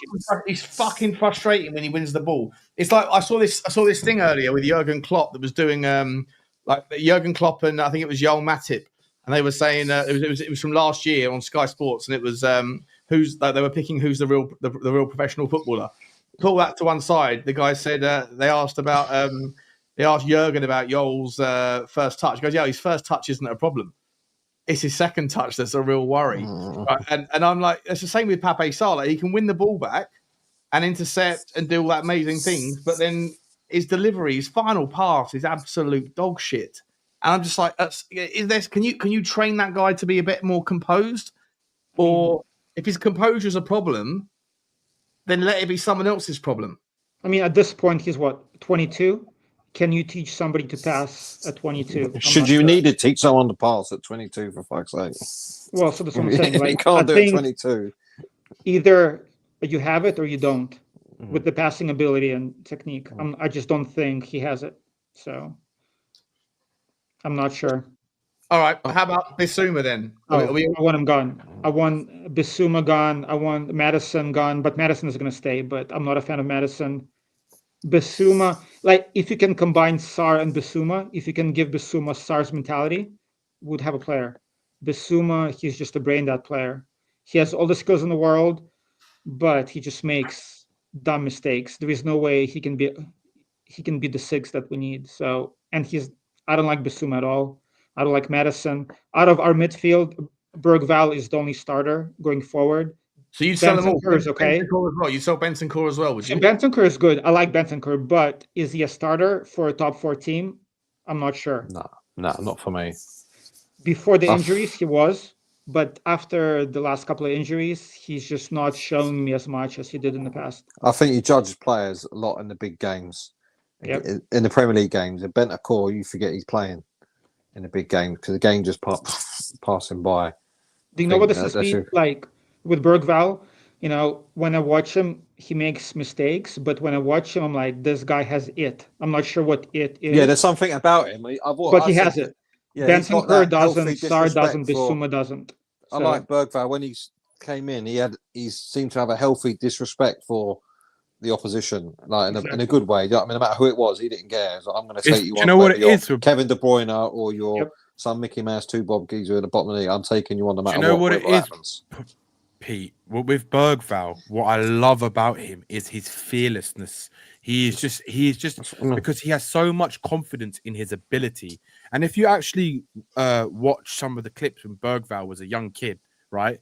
He was doing the same thing he does as a kid. It's because he has got so much belief in his own ability, right? And when you got a player who doesn't care who you're playing against, you're going to play the same way against whoever you come up against. That's a player who can make it to the top because he doesn't shit himself. Doesn't shit himself. He knows what he's good at. He knows how good he can be. He's not scared of anything. He just plays his way, and also because he's got a football brain. His football IQ is above anyone in our squad. I think the only people who've got that level of football IQ in our squad is Pedro Porro and James Maddison. I think, in my opinion, anyway. Yeah, but Maddison, I think Bentancur, I think the injuries messed him up mentally. I just think he's more timid now than before. He just doesn't get stuck in. I just feel like that had a big impact on Bentancur's game. As far as Maddison, I mean, we all know he has all the skills in the world. He's just not consistent enough for us to be challenging. Do you not think? I mean, I'm a fan of James Maddison. Don't get me wrong, he's got flaws. I mean, who hasn't? But I just think the way Anne just kept dropping him, no matter what happened in the game. Like if we lost the game, Maddison getting dropped, Johnson would have a stinker, wouldn't score starting. I think there was something wrong there, and I think it just ruined him. He didn't get any rhythm going because quite clearly when Maddison played, we were a better team. And people say, Kulu can play in the 10. No, he can't. They're two different players. No one in the team, other than probably Porro, has the wherewithal to go. As soon as they get the ball, they know where it's going before it's even reached their foot. They know where the next foot is going to land. And we see that, and the movement and everything else. Only Porro has that, as well as Maddison. And I think he just needs. I'm prepared to give him another season under someone like Frank and go, okay, you know what I mean? Because he ain't going to get, again, a lot of these players, once they leave our club, it's down. They're not going up, they're going down. So this is their chance as well.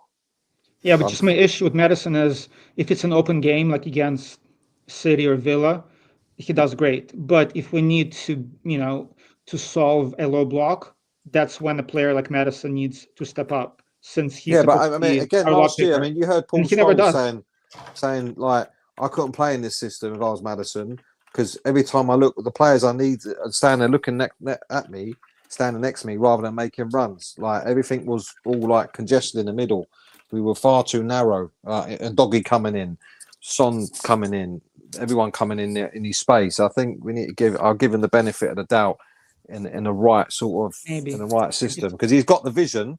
Yeah, he's got the skills. He's got everything there. I just think he just needs the right system. Well, the mentality is just not like mentally. He's not that guy. Like we've had players on the team who skills-wise were all there. Just the mentality isn't there, and he's a lot of them players are like that. Like Ericsson weren't.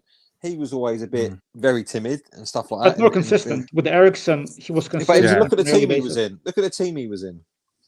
Right. Like, I guarantee if we had Harry Kane and you had James Maddison, that you're talking different language there. Because what does Maddison have to hit? I mean, when he gets the ball, get Harry Kane back, Pete. Huh? Is there any chance we could get Harry Kane back? No. In 2 years, probably. Not this season. Yeah, I think. No. Yeah, I'd happily take him back tomorrow, all day long. Yeah, and he'll be the best player at the team. Huh? You take him back next summer, though. Yeah, I think Harry Kane's the sort of player that he's like Teddy Sheringham. He don't get. It was never about his physical attributes. It was about his brain. Yeah. Come back for the record. He'll come back to break the record. And I think as he does get older, I think he'll drop back a little bit, like Teddy did a bit, like become more like that kind of number 10 type player. Yeah, which he's done all day. Which he did anyway. He was a 9 and a 10 for us at the same time. That's how good he was. Yeah. But if Bayern Munich said, "Look, we give him back," and you write off the debt. I'd even pay money to get him back and the debt. To be honest, that's so good. I would. Do you know what I mean? I would. If he wrote off the Bayern Munich debt and we had to drop most of our budget this summer to bring him back, you'd do it, wouldn't you? Because it just was worth his weight in gold. He instantly, and not me fun. You've seen the decline of Son rapidly since Kane left, and then you realise how good Kane was and what he did for the players around him, because it's not the same players. So you think you put Kane in that team, we are a completely different animal. I mean, he Completely different single-handedly carried Conte, him and Son. All, I mean, all day they long. were just scoring goals, just them two. That's But it. without a creative player, imagine now you've got a Maddison, a creative player. Because when Kane had Ericsson, Kane was another animal. So now Kane, you can just say, well, we don't need you to create anymore because we've got someone who can do that. Just go back to scoring goals. Yeah, and that's what we. And then you're looking at. My issue is with Maddison. Like, our squad is so thin. We know for a fact Maddison is going to miss a third of the season, and if that's the case, also with Van der Ven and Romero, if he stays, we have a lot of injury-prone players that will miss significant parts of the season, and our squad. Well, they're not getting rammed into the ground, then it might be different. It's something different to see, and we hopefully got new medical staff if they recruit well on LinkedIn. Yeah, but Maddison's always missed time. At Leicester, he misses a third. Yeah, but he gets year. fouled a lot. He does get booted a lot, so he's going to pick up injuries because of that. I'm just not a fan of Grealish or Maddison. Eugene, just to sort of give you a couple of one more question, mate, if you mind, because we've got 8 more people to go. What's your number one dream target signing? Realistic dream signing? If you had to pick one right now, is it a 6? Is it a 10? Is it a winger? Who is it? And how much are we spending? I mean, of course, a 6 is a need, but our front three is shambolic. It's a relegation front three. I'm sure everybody wants Eze, so Eze's, Eze has to be it. What's that? You think we'll get him? No. I don't think. Well, I don't think we'll pay 65 million up front. I mean, I hope we do. Do you think, Eugene, we're going to get any one of those players we've been linked with, like this one of Semenyo, Eze, and Buemo, or a 60-70 million pound player up front? Do you think we're going to get any of them? We better be breaking the transfer record, Danny, because I put my fucking reputation on the line, mate. What if we don't know? Like a genuine question, right? Mate. The channel goes in the bin. Bugsy Malone takes over, and I'm going to go off. Is Sean Levy out again? Does he flip flop back to Levy out again? Yeah. That's my saving grace, mate. Change for Tottenham. If we fuck up, if we don't do that, my only saving grace is to join Levy out. It's the only way I can get some new audience, people to Levy. That's what I can do. Eugene, my heart says I agree with Sean. My head, based on the evidence of previous years, I just think we might just sign Tell and bring him alone, and that's it. If that's all we sign, no, exactly. Crying. But I said that last season. Yeah. I said, okay, we're backing Ange. Everybody's on, the project is on. We're backing Ange, and we signed Solanke and the kids. So unless Levy's not in charge anymore and somebody else is calling the shots, and we have the money, but the thing is, I don't even think we have the money. We have to sell some players first, and paying 65 million up front for Eze to meet the release clause, that's going to be an issue. So yeah, massively, mate, massively. Eugene, mate, thanks for coming on, buddy. I'll send you a text. You on the panel show this week. Cheer up, Pete. Cheers, mate. Good night, mate. Look after. Hi, Danny. See you later, Eugene. Okay, Bye, boys. Pick up. I think Pete's going to turn into the Incredible Hulk if we only sign Tell as our mate, I can't. If we sign him at all, I'm going to get. Mate, you're getting sliding. If we sign him at all, I'm going to have the arsehole. Honestly, you know what? We can bring this up with the next person, because I want that bloke is about as useful as Bonnie Blue's knickers.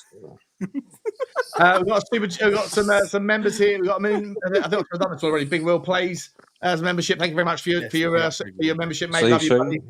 That might be Big Will. We had him on a minute ago. I'm not sure. And also Daniel Field. Daniel, love you to see you, mate. Big ups to you, Sean. One of my favourite channels. Appreciate that, buddy. Appreciate that, mate.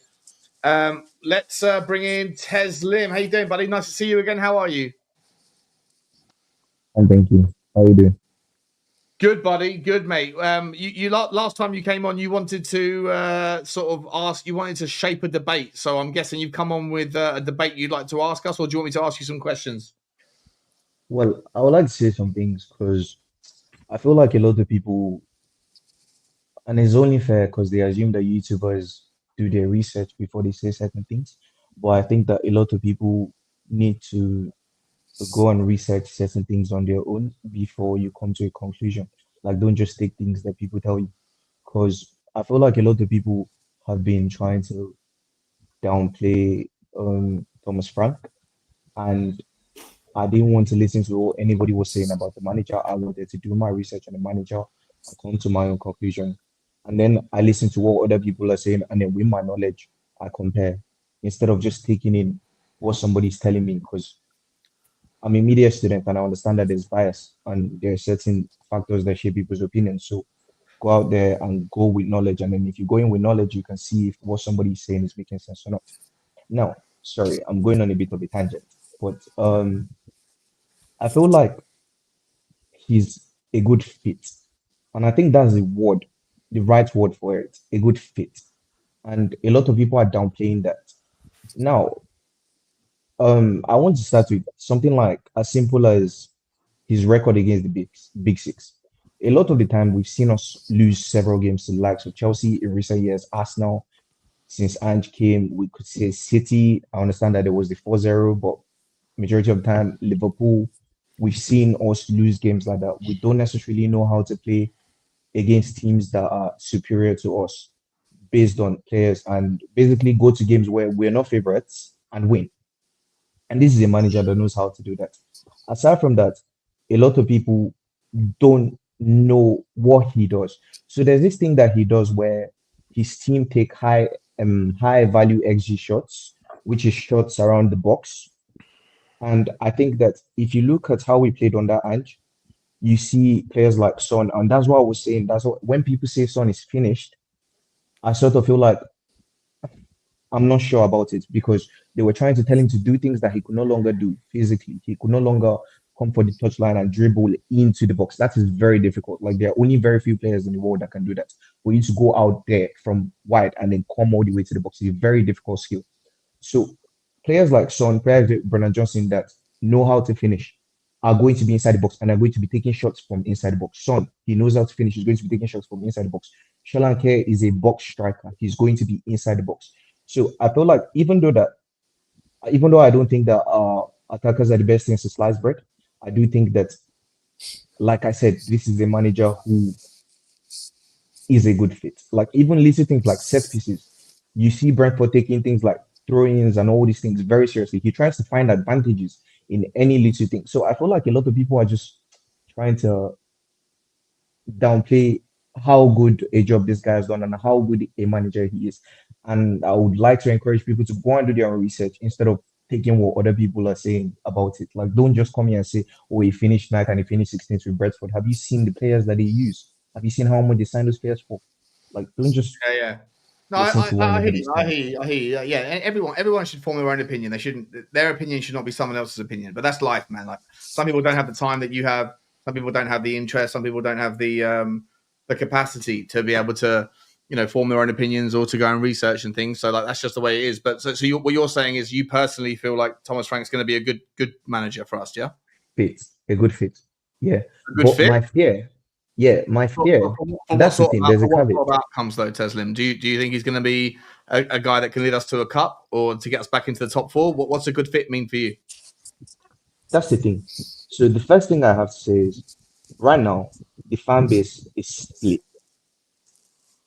It's not right now, bro. It's always split. This fucking fan base, is split all the time, bro.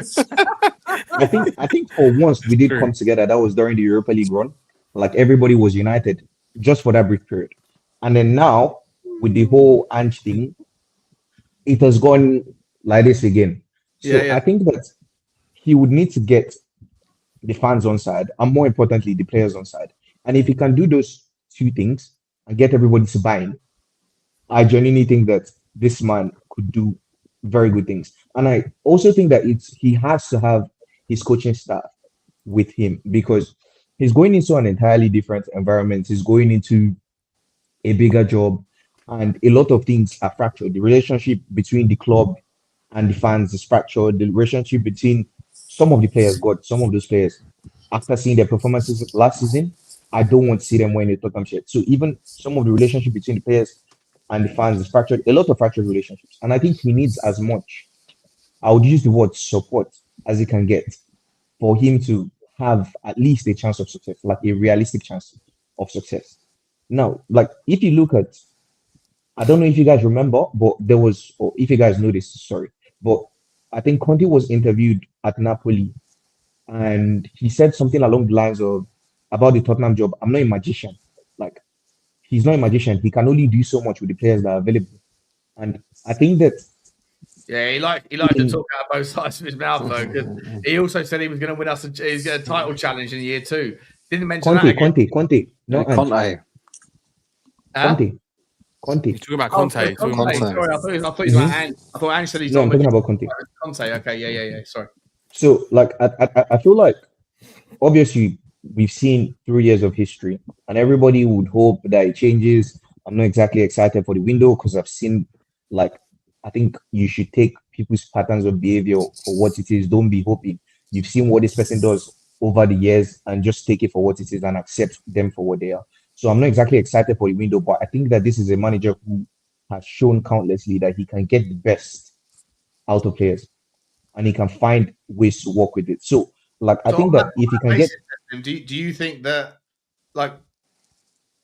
Where is the ceiling? You're not expecting massive from the window, but you expect more from the players we have? Yes, without a doubt. Okay.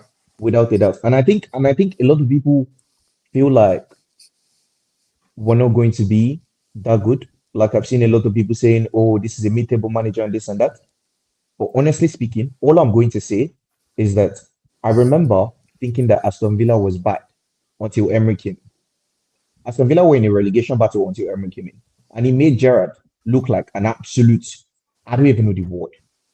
Like the manager, the quality of the manager and the ability of the manager to get the best out of the players is very key. And I think that Thomas Frank, like a lot of people are trying to downplay that. And I feel like this is a good fit. That's all I would just keep on saying. It is a very good fit. Yeah, I'm okay with it. I'm okay with it. So, yeah, I hear you. Can I ask something, Teslim? You say that he's a good fit, and I know kind of Sean asked a little bit about it, but what do you think it's a good fit for? For what you want, or for what you think the Tottenham fans want, or do you think it's because of where we are, like where we finished in the league? Maybe he's the best manager what we can get right now. Is that what you mean by best fit, or none fit? Of them? None of those. I think is a good fit for the board, for league. Right. Okay. That is the simplest way. And I try to see myself as a realist, somebody who doesn't like to lie to themselves. And I have seen what this guy is. So now it's a case of finding somebody who can work within those parameters. Like you have to be realistic because this guy has put his claws inside Tottenham and he's not going anywhere anytime soon. From what I'm seeing, he's not going anywhere. So you have to find somebody who can work within those constraints.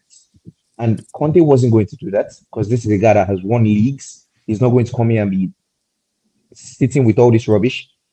Jose isn't going to. Nuno wasn't given a realistic chance. He wasn't even allowed to get his own staff. Yeah. So come on, the players sabotaged him. Harry Kane was playing like I don't know what. Yep. Come on. So you have to find somebody that can work within these parameters. And I think that is what I mean by a good fit. It's a good fit based on this board. And this is a manager that has shown that he can outperform the expectations, basically. He can outperform what he's given. And I think that due to the board, this is the best fit. Teslim, what is your expectations then? What was if you were setting your expectations for this season for Thomas Frank, what would they be? Realistically. As we are now. Like with our current squad. Yep. Top 6. Okay. Do you think he'll get the support from the fans for that? That's what I'm saying. I feel like he has to, and I think he has the character to do it. But I just hope that everybody's willing to give him a chance. That's what I'm saying. Do you think they are? Because let's be honest, we've got, like, as you say, the fan base is completely split. You got, I think whoever took the job this year was only getting to get half the fan base, because if you're Ange out and he stays, the other half are waiting with bated breath to say, you should have got rid of him. And then the Anjins, I mean, some of them still haven't left their house yet since he got sacked. They're that upset. Are they going to prepare to? They're waiting as well to say, "Oh, see, Ange won his first 8 out of 10 games. He did this, he did that." Do you know what I mean? Do you think the Okay. fan base are gonna back him? I think for the fan base to back him, the players have to buy in first. And I think that football fans, and I myself am a football fan, we're very fickle. We're very fickle because people might tell you, oh, one day Conte is the best since sliced bread when he's getting us to top four with Ben Davies, Sanchez, Dyer, and Co. And then the next minute, oh my God, even though we're third on the table before we ended up drawing them at 3-3, we're third on the live table.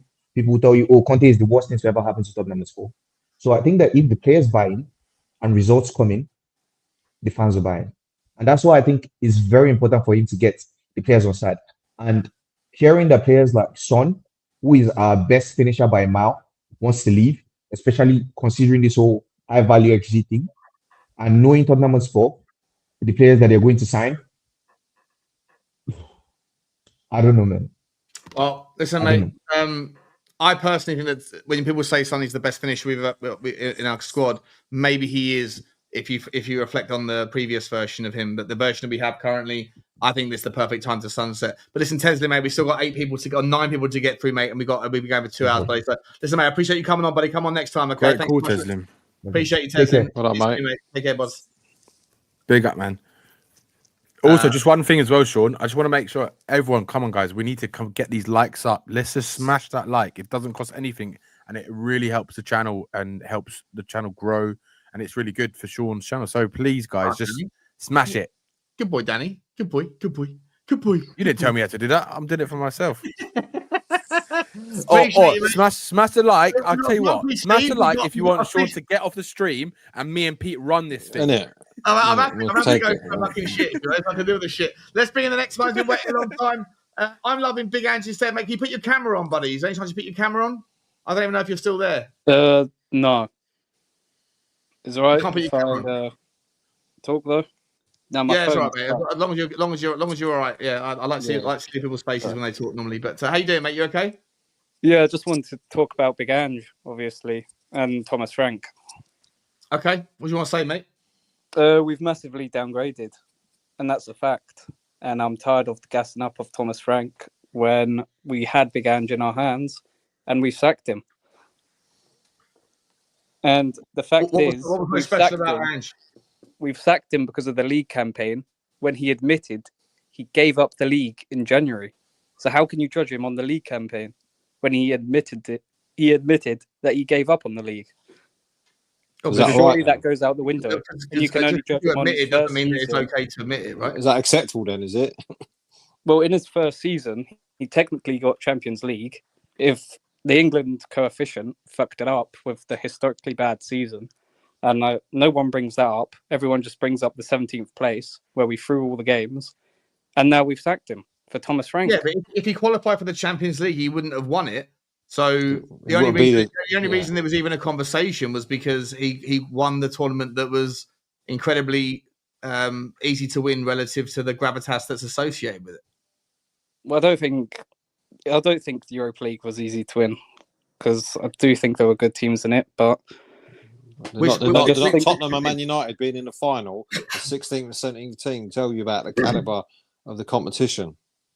Bear in mind, Tottenham and Man United in the league got battered every week, but in the Europa League they get into the final. But both teams threw the league away. Did Man United throw the league away? If we just had the league, Man United just had the league, there wouldn't be 15th and 17th. So Andrew's thrown the league away, so because he can't manage 2 games a week with what he's got. So next season, then, if we were to keep him, how's he going to do that? Bear in mind, we've got high grade competition. It wasn't because he couldn't handle 2 games a week. It was because the best possibility to get Champions League football was to focus on the Europa League. So there's no point going for the league anymore. You have to specifically focus on the Europa League. Yeah, but that's the best chance for the Champions League. He still put out 11 players, of which he signed all of them. Right, and it's his squad. This idea that the second team. First of all, what are you saying? If you're saying that the rotation squad is not good enough to expect anything else than a loss, then if we kept him, exactly the same thing would happen next year. Sorry, we're in the Champions League now, so let's just disregard the league. For season ticket holders, that's not acceptable when you have to pay extra for every fucking game you go to that's not a league game. Yeah, but this season we're going to get considerably better with the transfer window, hopefully. With the Champions League money, we can probably spend 200 million. So that will significantly. When is that ever going to happen, mate? We've been in the gonna Champions spend- League how many times? And how many times have we gone out and bought Champions League quality players and we've been in the Champions League? We Yeah, don't but it's not do even it. about Champions League quality players. It's just about depth, so that we can compete on He two built fronts. this team, mate. He bought 15 players. 18, wasn't it? 18 in his time? Yeah, but it's not. He's not just handpicking the players. It's Levy. Like, you can't just say, "Oh, it's Andrew's players." It's the club's players.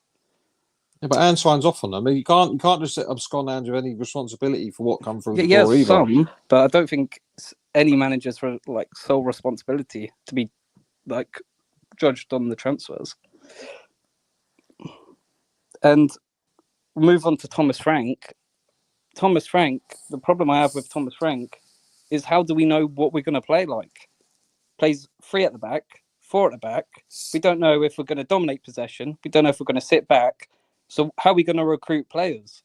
If you want to recruit players, Because he plays both. He does both. they're good in That's the high point. possession. Yeah, but some players are good if you're sat on 20% possession, breaking into a lot of space. Some players are good helping get past low blocks. So what are we going to get with Thomas Frank? With Well, Ange, no one we knew knows. what we were going to get. That's why I'm grateful we ain't going to have it next season. To be honest, that's the beauty of that.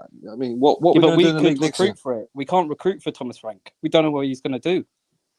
Does he What even know what he's do going to do? What do you mean we can't recruit with Thomas I Frank? mean, the players we have to buy for Thomas Frank. Like, what is a Thomas Frank player? What do you mean? There's 25 of them in Brentford that he's had. The best way to get a successful football club is to know the way you're going to play and recruit for that way of playing. We don't know how Thomas Frank's going to play. You We don't. He does. You would rather Ange be here, even though we're playing in the Champions League, and he had to deprioritize the Premier League, which was playing against teams that are far worse than the Champions League, in order to beat teams in the Europa League that were far worse than the teams we play in the Premier League. That's your argument. Yep, but Ange just proved he can do well in the Premier League. When? Got Champions League basically. We didn't. First season. No, he didn't, mate. We finished 5th. It was 4th. Yeah, and in the first season, he got 26 points before anyone knew what Ange Ball was. So there was 3 phases. I hate this argument. You can't just take away the first 10. I'm not taking it away, but in the first 10 games, there was not like, it's who we are, mate. It was no one knows who we are, mate. Then it was, it's who we are, mate, and everyone figured it out. And then by the end, when it came to the games that mattered, it wasn't who we were, mate. It was the opposite. It's like he abdicated his own philosophy that we had to tolerate for 18 months because, I'm not gonna worry about the games in isolation that we lose because getting the message across is too important, far more important.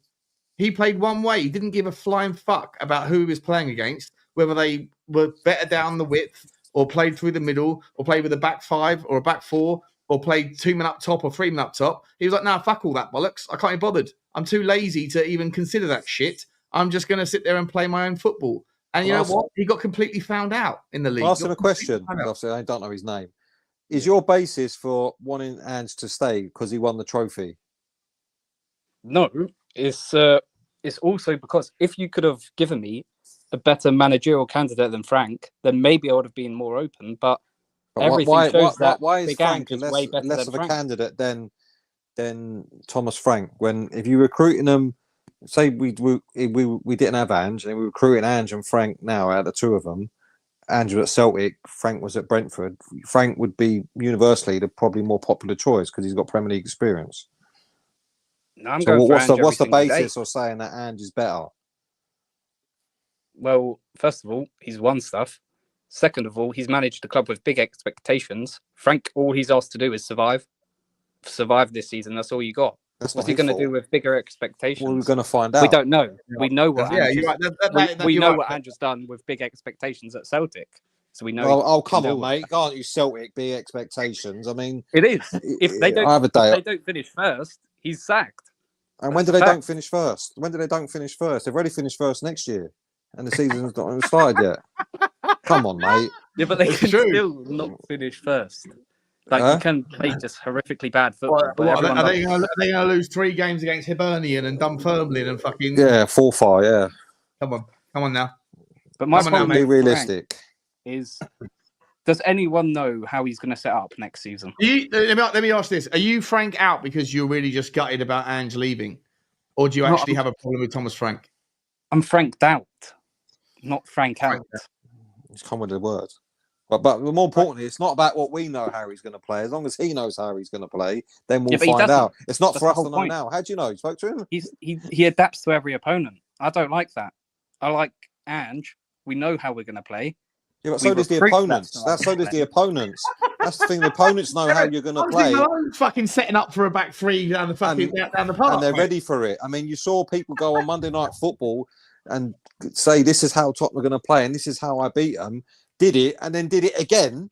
And then everybody else goes, "Oh, thanks for that." Yeah, cheers. Yeah, Yeah, but everyone knows how and done it, and Pep- everyone else did do it. Everyone knows how Pep plays. Everyone used to know how Klopp plays, but they couldn't Yeah, stop. but them. they're better players. You're not comparing apples It's and a apples different there, mate. different style of football. Pep changes his system every fucking 5 minutes, mate. He went to a Yeah. back 4 of centre backs. Then he went to a back. Then he had a 1 inverted winger. Then he had 2 He's had all inverted wingers. sorts. Let me just say this, right? Let me just say this. The truth is, none of us can sit here and know exactly what Andrew would have done next season. Yes, he by history, what history tells us, he could have just played the exact same way, and it just would have been the same, and he would have end up getting sacked anyway, right? That's my fear. Was if as much as I wanted to see them give him a chance, my fear still on that was the fact that if Ange doesn't change his way or learns to adapt, he was going to get sacked, because to play that style of football, right, you need a lot more quality, because the real truth is that Ange did not trust everyone in that squad, clearly, because when those players, his first 11 who always starts, whenever they played, right, we always had a better chance of winning because we had a better players, right? We had Van der Ven at the back, Romero at the back, Udogie, and whether that's Spence or Porro, whoever that was. And when you played like a sport, especially when we played Bissouma and Bentancur in the middle, when they were playing really well together, Maddison fit. If we had all our players fit, you know who's going to start, right? You just know who's going to start. And 100%. yes, there's a better chance of winning, right? But the fact is, if Ange continued in that way, regardless of how good the players are, I guarantee you he would have got sacked. And even though I still wanted to give him a chance personally, right? Just because, yes, he did win the trophy, right? And I think he deserved that chance, right? Doesn't mean that he wouldn't have got sacked, right? Because the fact is, there's a lot of variables for the reason for him not to get sacked, right? First of all, you've got to get the quality players in, because if you're not getting quality players in, it doesn't work, right? And I think even with the Man City squad, right? Yes, Ange, I think, would do better, but I still don't think that he would do. I still think it would leave teams open at the back, right? He'd leave his team open at the back. And if you come up against a team who's tactically able to deal with that, then you could go and lose in the Premier League, right? And that's the difference. I think that for me is the reason why I didn't mind whether Ange went or not, as much as I wanted to give him the chance. But seeing someone like Thomas Frank, I think for where we are right now, I think he's the best option that we have, unless you're going to go and spend ridiculous monies on getting players in and a higher quality of manager, which personally, I don't think a manager wants to come to Spurs, which is why Frank is the best option, because he's proven he's done well with what he's got and he can coach players, which is, I think, what Tottenham exactly need, without him being involved like in a manager role, right? They're calling him head coach, which is essentially what he is. So I think that's where the fans, I get what you're saying, mate, but I also have to look at the other side of it as well. And that's for me why I think it's a good appointment for where we are right now in our Spurs, let's just say, phase, right? Yeah, the phase. Yeah. 1 second, though. I'll be big Ange instead, mate. Like, final words, buddy. How many we got 7, 8 more Okay, people. yeah, no problem, no problem. Just quickly, mate. Where are we going to finish this season? I say 7th. Yeah, see, Big much Ange better would than have us. got us. Better than Ange, then, I isn't it? reckon. Much better than Ange. Ange would have got us 4th, but we got mate. haven't they? Appreciate you, buddy. Thanks for coming on, mate. Come Big on up, next mate. time, yeah. See you, mate. Yeah, come on again. The next one up, we got to move this one forward. We got Franco. How you doing, Franco, baby? Thanks for waiting, mate. How you doing, boss? I'm doing good, Sean. How you doing? Good, mate. Good, mate. Good. What are you Can you saying hear about? my mic? Can you Yeah, I hear can my hear you, mic mate. good? Yeah, you're All right. perfect. Perfect. Tell me All what's right. on your mind, mate.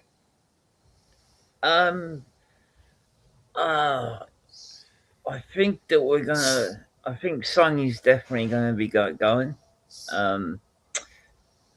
And when he lifted that cup, you know, I was thinking of Harry Kane the whole time, and I was thinking, was Harry watching that going, I'd rather lift that cup than winning at Munich, you know? And I think so. I think so. I have a sneaky feeling that at the end of the window he might come back. Can you imagine?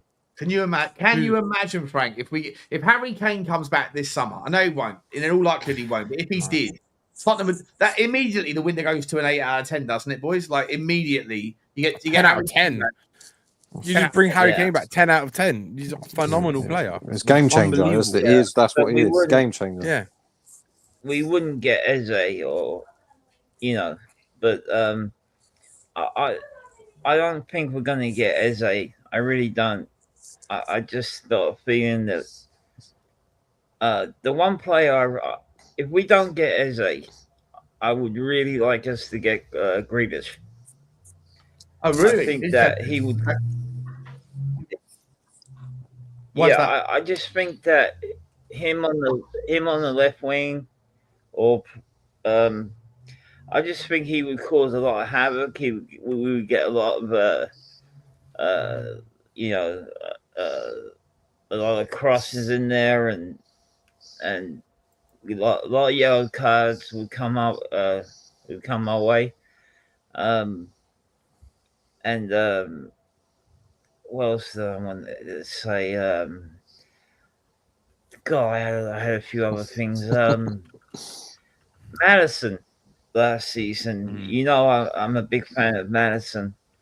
You know, he had 12 goals and 11 assists last season in the Premiership. He averaged 54 minutes in 31 Premier League games. Yeah. Now, we need someone like him. Frank Thomas needs him. Okay, I think he's perfect. I think he's perfect for Berghvall to be the understudy. I think he's got to be there. I think he's got to take more responsibility with his body and his conditioning. And I think Frank Thomas will be perfect for that. I watched a ton of video on Frank Thomas's Thomas Frank. Thomas Frank. Yeah, I'm Thomas Frank. Yeah. It sucks that he's called Thomas Frank because I'm Frank, and it's going to be like, I got to change Frankly Tottenham to something else. But I really think seriously, I really think that it's going to be, you know, I really think Frank Thomas is perfect for what we got, and the additions that we do get, I think that he'll do very well. A lot better than Ange. Ange was too one-dimensional. We all know that. We won the Europa League.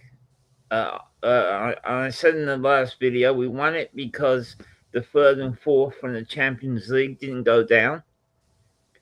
It was an easy run.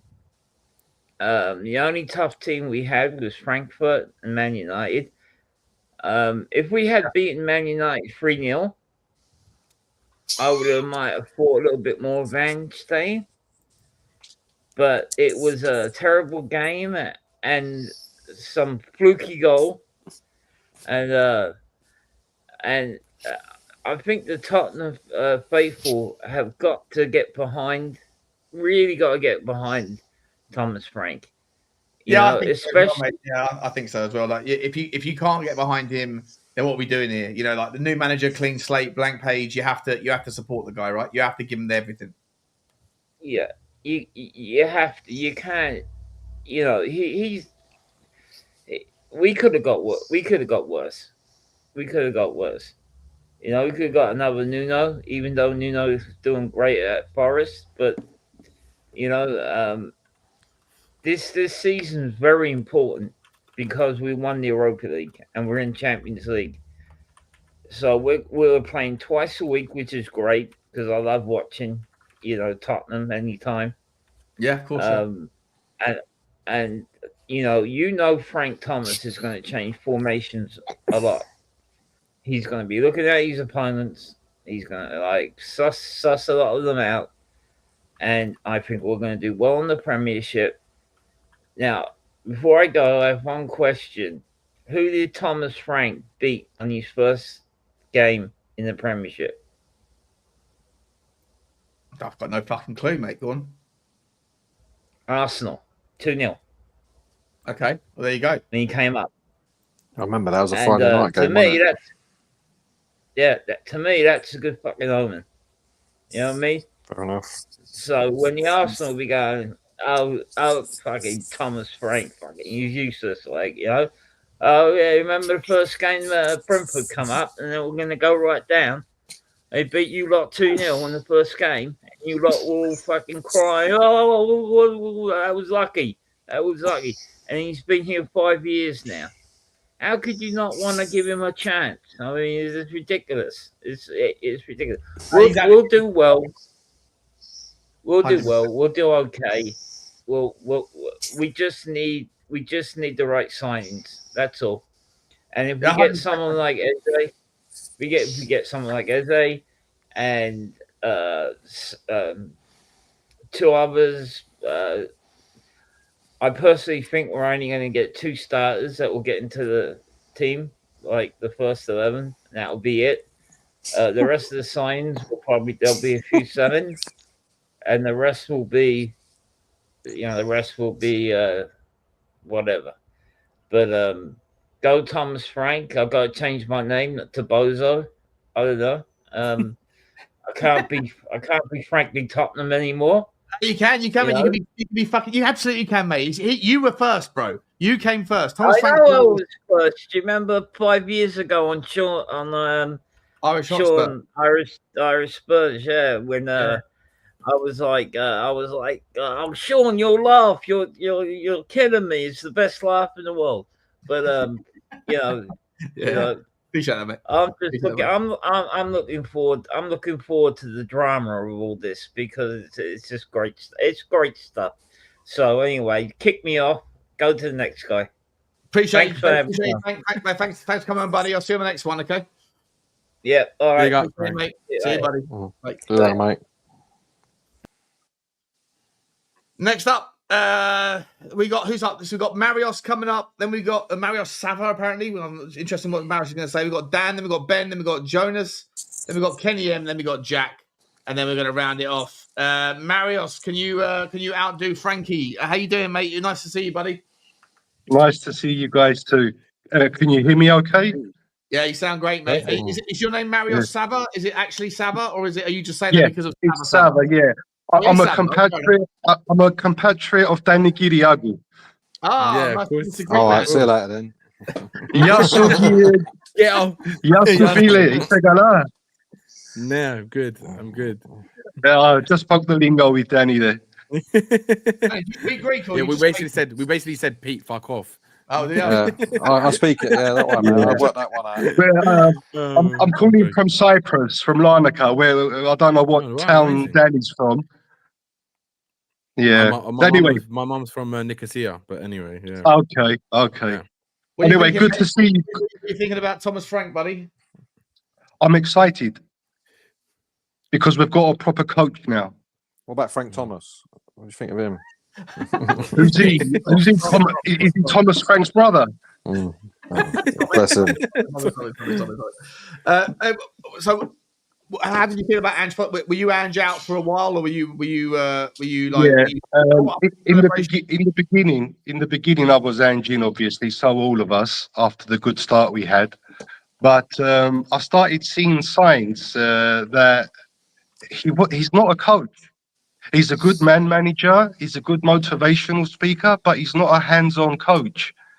And that was evident towards the end of last season and towards the end of this season, because I can tell you two things. Towards the end of this season, some of the players looked dejected, not confident, lack of conviction, like they lost faith. And also, player for player, our team's better than Brentford, Brighton, Bournemouth, and Fulham, but they've got coaches, and they outdid us. Yeah.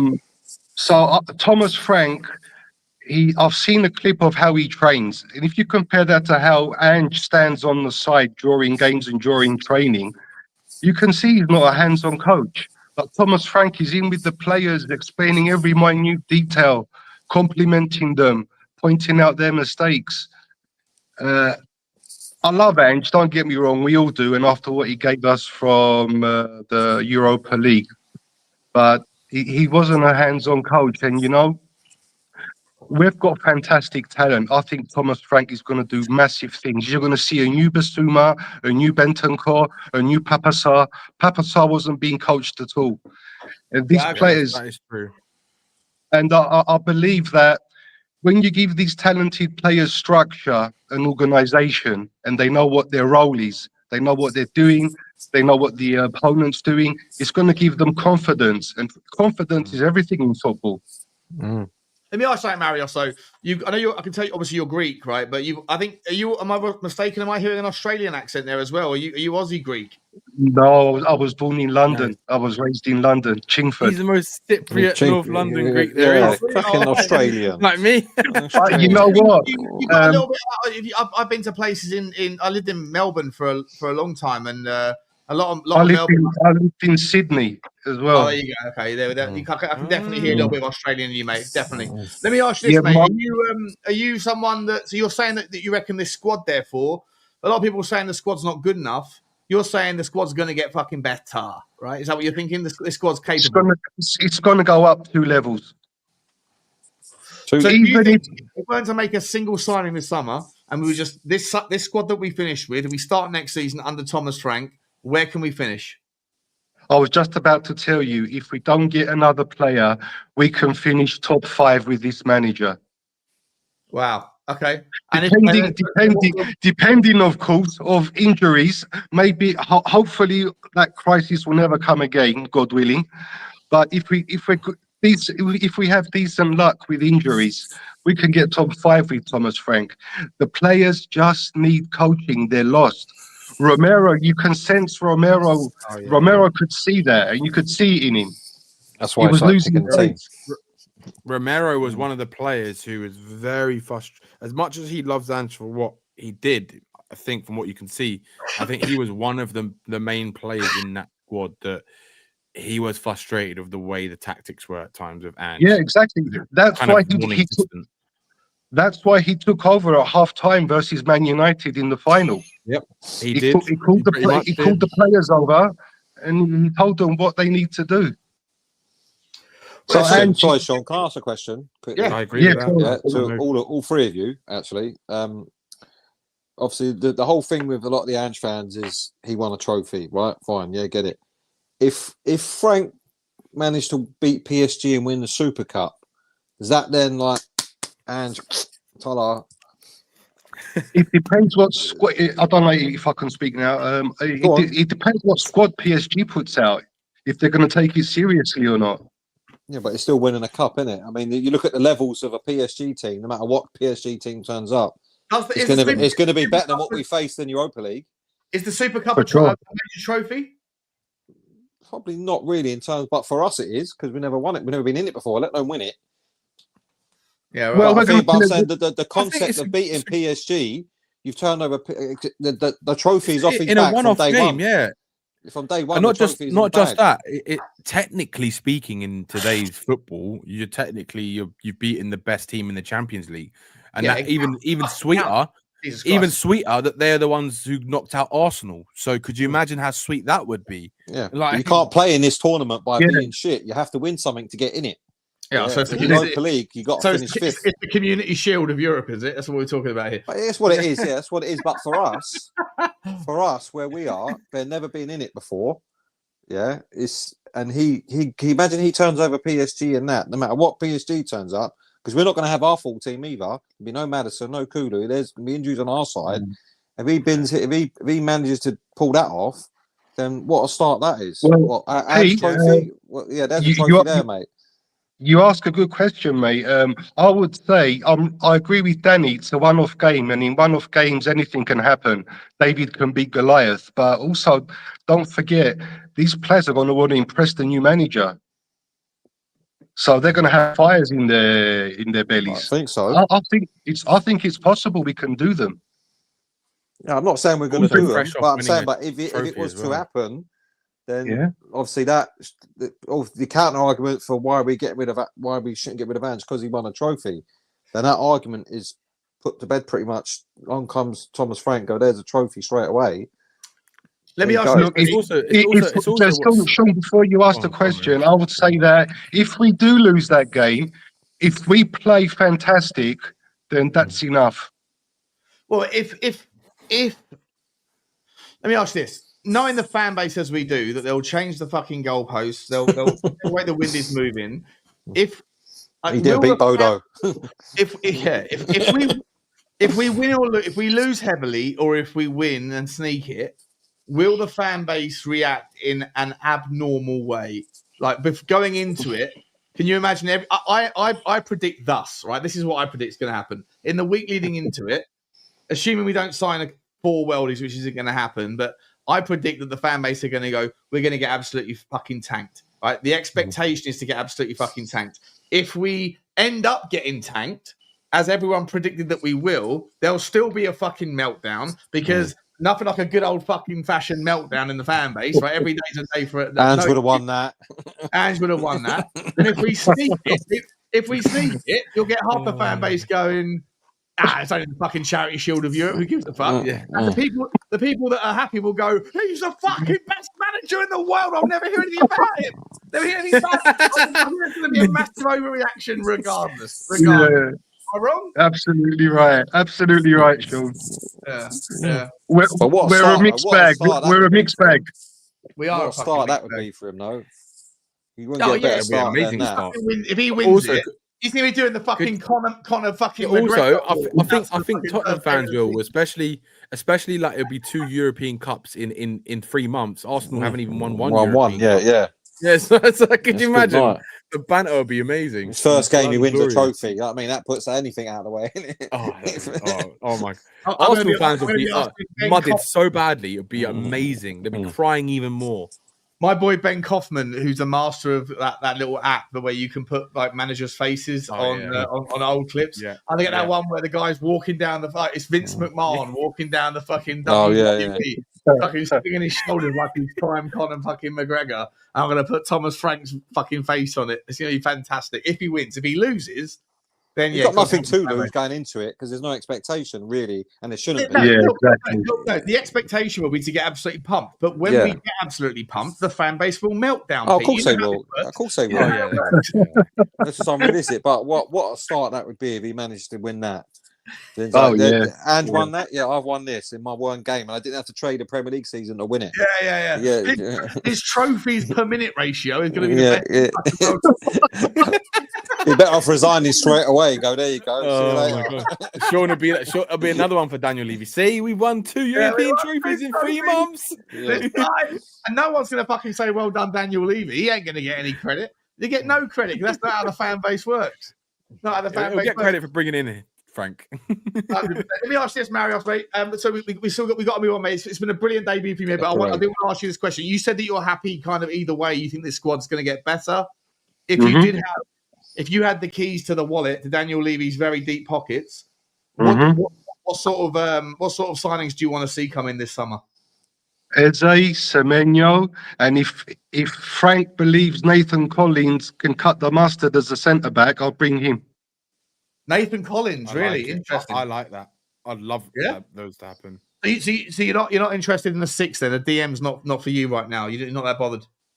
Can I ask, because I haven't seen Brentford's game, does Thomas Frank play with a 6? No, he plays with a double pivot usually. Or now he plays with a double pivot. Back in the day when he played with a back 3, he'd have it was more of a 3-5-2, which I don't think suits Tottenham because we've got 25 fucking wingers. So I can't imagine him using. I think he'll play. I think he'll play the double pivot as the main one, but I think he'll go. He'll have that player that can play that number 6, like who can do it really well. But I seem to remember him praising Bissouma and Bentancur and Kulusevski as a midfield trio. So I think Bentancur and Bissouma they can be that double pivot. I think he could take Bissouma and Bentancur's levels higher, and I think I honestly think Bissouma's the type of player he wants personally. Yeah, so I'm not sure if he'll leave this summer. I agree. Yeah, because no one will buy him. Yeah, 100%. Marius, mate, we're going to move on, buddy. But mate, thank you so much for coming on, mate. Come on next time, yeah. And if you come in early, Sean, can I just say that I've been a subscriber for you since the beginning. I love your shows. I watch every video, and I love you guys. Thank you, mate. Really appreciate you, mate. You Marius, appreciate it. See you again, buddy. Galinista, Danny. See you, Pete. See you later, mate. See you, buddy. Take care, mate. Bye. You too. Great call. Great call. Funny. See, fun. Sean, look, we're pulling them out, mate. Well, we got Dan, then we got Ben, then we got Jonas, and then we got Kenny, and then we got Jack. I've got 5 minutes. Pete, you want to stay up for one more call, Pete, or do you want to jump go on, on? we'll do one more. Yeah, one more call. We'll see what Dan's got to say. How you doing, Danny boy? Big Dan, how you doing, mate? How's it going? How's it going? Big up. Yeah, good, mate. What's crack-a-lacking? I don't think our squad's as bad as what people say it is. I think three players, and we'll be all right. Who are the 3 you want? I'll go Sporting and get Pedro Gonçalves. Yeah, he's class, mate. And the number 6, is it Hoyman? Oh, you want to go double dip in Sporting's fucking coffers, do you? Okay. Yeah. I'd raid them. Go over 100 mil, see if you could get them 2, and then I'll go to Germany and get my boy Nick Walter-Marde. Nice. Oh, is it you, Dan, that's always talking about Nick? Are you the Dan that's always... Yeah. Fucking hell. I've never met anyone, every single stream, Nick Walter-Marde. No matter what the conversation is, I look in the comments, Nick Walter-Marde. Who the fuck is this Nick fucking Walter-Marde? Are you the boy who's always telling about Nick? Yeah. Yeah, he's a baller, mate. He's a baller. I looked him up. He's a baller. 6'4", but he can't head the ball for shit. You know? Oh, it's fitting well in our team then, because none of the others can either. He's a baller, though. He is a baller. I like it. He's like Peter Crouch. You know, he's got all the inches, don't know what to do with it. You know? I think he reminds me of Zlatan. Yeah, does he? Okay. Yeah. Nice. Hey, how much is he going to cost? I reckon you could probably get him for 30. 30 mils, Key. Yeah, he's class, mate. He's class. He offers you something different, but he doesn't. He needs to make use of his height more, mate. If it was you that was saying it all the time, I was like, oh, I've got to go and fucking look for the Y Scout. And the amount of times I get DM'd on Twitter, oh, check out this player, check out that player. After a while, they get a little bit like, I can't check out any more players on the Y Scout because they take half an hour to go through. But I looked at this geezer because you keep telling me about him, and he does look like an absolute baller. But, Dan, for someone who's 6'5", he is fucking pants in the air, mate. He's got a Toblerone forehead, mate. He heads the ball and it fucking bounces off at right angles, you know. That's 50p. That's your 50p head. That's what we call a Sunday League, mate. That's your 50p head. Fucking 50p, yeah, 100%. So you want to go and dip your wick into Sporting's world, do you? Okay, yeah. I mean, they got some good players. Yeah, I don't think we need any centre backs. I think we're good at centre back. I wouldn't spend money there. Just so you want Pedro Gonçalves, do you? It's interesting actually because no one's talking about. He can play on the wing as well. Yeah, he can. Yeah, he's a class player. Either on the 10 or on the wing. I don't think we've got so many wingers, and I think Frank's going to come in and improve the wingers. Because he's a coach, and we haven't had a coach for the last 2 seasons. Yeah, Pete, Dan, do you know much about Pedro Gonçalves, Sporting fame? No, not at all. I'm not big on a lot of European players, man. I've got 2 kids, man. I don't get to watch football as much as most people these days, unfortunately. No, he's fucking delectable though. His ball control. When he was going to go to when Bruno was going to go to Saudi, Amorim immediately lined up him. And I was like, oh, why? If he's willing to come to United, why can't someone else in the? I don't care if he doesn't come to Tottenham. I just want to see him in the Premier League because he was at Wolves way back when he started out. He played like 3 games for Wolves, and then he got moved over to Portugal. I'd love to see him. What position did he play? He's a left winger that can play off the right, can play through the middle. He's a 10. He's Sure, I just don't care. That's the type of player we should be looking at. As long as it ain't Matisse Tell. Right, get your fucking head out of your That's arse. all it is. You're missing. You are missing. You don't know, mate. Matisse Tell has got ability. You lot are winding me up. You're all winding me up on Matisse Tell. Do you know what it is? Do you know what it is, Sean? Do you know what it is with Matisse Tell? Right, it's because he's come from Bayern Munich and he's gone a lot of wages. Right, people. 19 years old, people expect him to be like the next Kylian Mbappe or the next the next best thing, right? Or Yamal. They'll compare him to Yamal. Oh, Yamal's 17, but Yamal is like just a one of a kind type of player, right? Yeah. What I've seen from Matisse Tell as a winger, as a left winger, he has got potential and he's got ability now. He just needs someone to coach him, right? Honestly, I honestly people like Pete to shut the fuck up. up. Danny, would you buy him? I honestly think Tell be one of those players. Look, did you see what Henry said about Tell as well? Thierry Henry. So we're gonna say that Thierry Henry's an idiot. It's like, just go and look at the quotes that Thierry Henry said about Matisse Tell last year. Love that, right? mate. Love that. I mean, the thing is, Tell is a player. I think he wants to be a better player. He just needs a proper coach. So do I, but and I don't think he's. The thing is, honestly, you're a miserable git, mate. Hey, do you know how many? I'm not having it, mate. How many people don't want Tell, right? I know Stell doesn't want Tell. I know Sava doesn't want. I think, if I'm not mistaken, Sava doesn't want Tell. A lot of people don't want Tell. Only Sean wants Tell, and you. No. Do you know what? I have seen enough in Tell. If we can get him for 30 million euros, I think that's a good deal. I think it's a decent deal. Not for me, mate. You can't be buying him. Thing is, okay, let me ask you a question. What do you expect him to do at 19 years old? At least be able to take on a player and do a bit more than what he did. I've seen him do it. In a team of Dingle. I cannot wait. I've There's seen him nothing do it. I love better than mudding people. There's nothing I keep receipts on everyone. In all the WhatsApp groups I'm in, I receipt everything. I actually think the people that hacked me were part of the Tottenham community because they knew that I'd have to factory reset my phone and lose all my receipts. Straight up, right? But I swear to God, I cannot wait to mud all of you fuckers if Tottenham sign Matisse Tell and he turns into a baller of epic proportions. I will stand there for it, Sean. I will stand there and wait for it. You're going to get mudded. Exactly. Do we need another 19-year-old? How many we got of them? What are you saying, Dan? What are you saying about Matisse Tell, mate? I think he's a good prospect. I think he'd be good in a couple of years, but I don't think he's what we need now. Exactly. I think we've got enough teenage wingers at the club. I mean, I want to see Mikey Moore come through, Donnelly. I think we've got Odebear. I don't think we need Tell. We've got Solomon. We've got Solomon's come back. What's the difference? Solomon. Fuck him off. Why are we going to spend money on Tell when we've got him? Yeah. There's levels to the game, mate. There's levels to the game. What has he demonstrated more than Solomon? Matisse Tell's my future Ballon d'Or prospect, mate. Outside bet. I wouldn't put bookies on it, mate. Go and put a bet on it. You end up getting sectioned. Yeah. Imagine you went out to the bookmakers and went, "Yeah, what's the odds on Matisse Tell to win future Ballon d'Or?" Yeah, you go. Hang on a minute. Can't call back in 3 weeks. I'm still calculating it. Yeah, let me just call my manager before you know it. Fucking the guys in the white coats out. Yeah.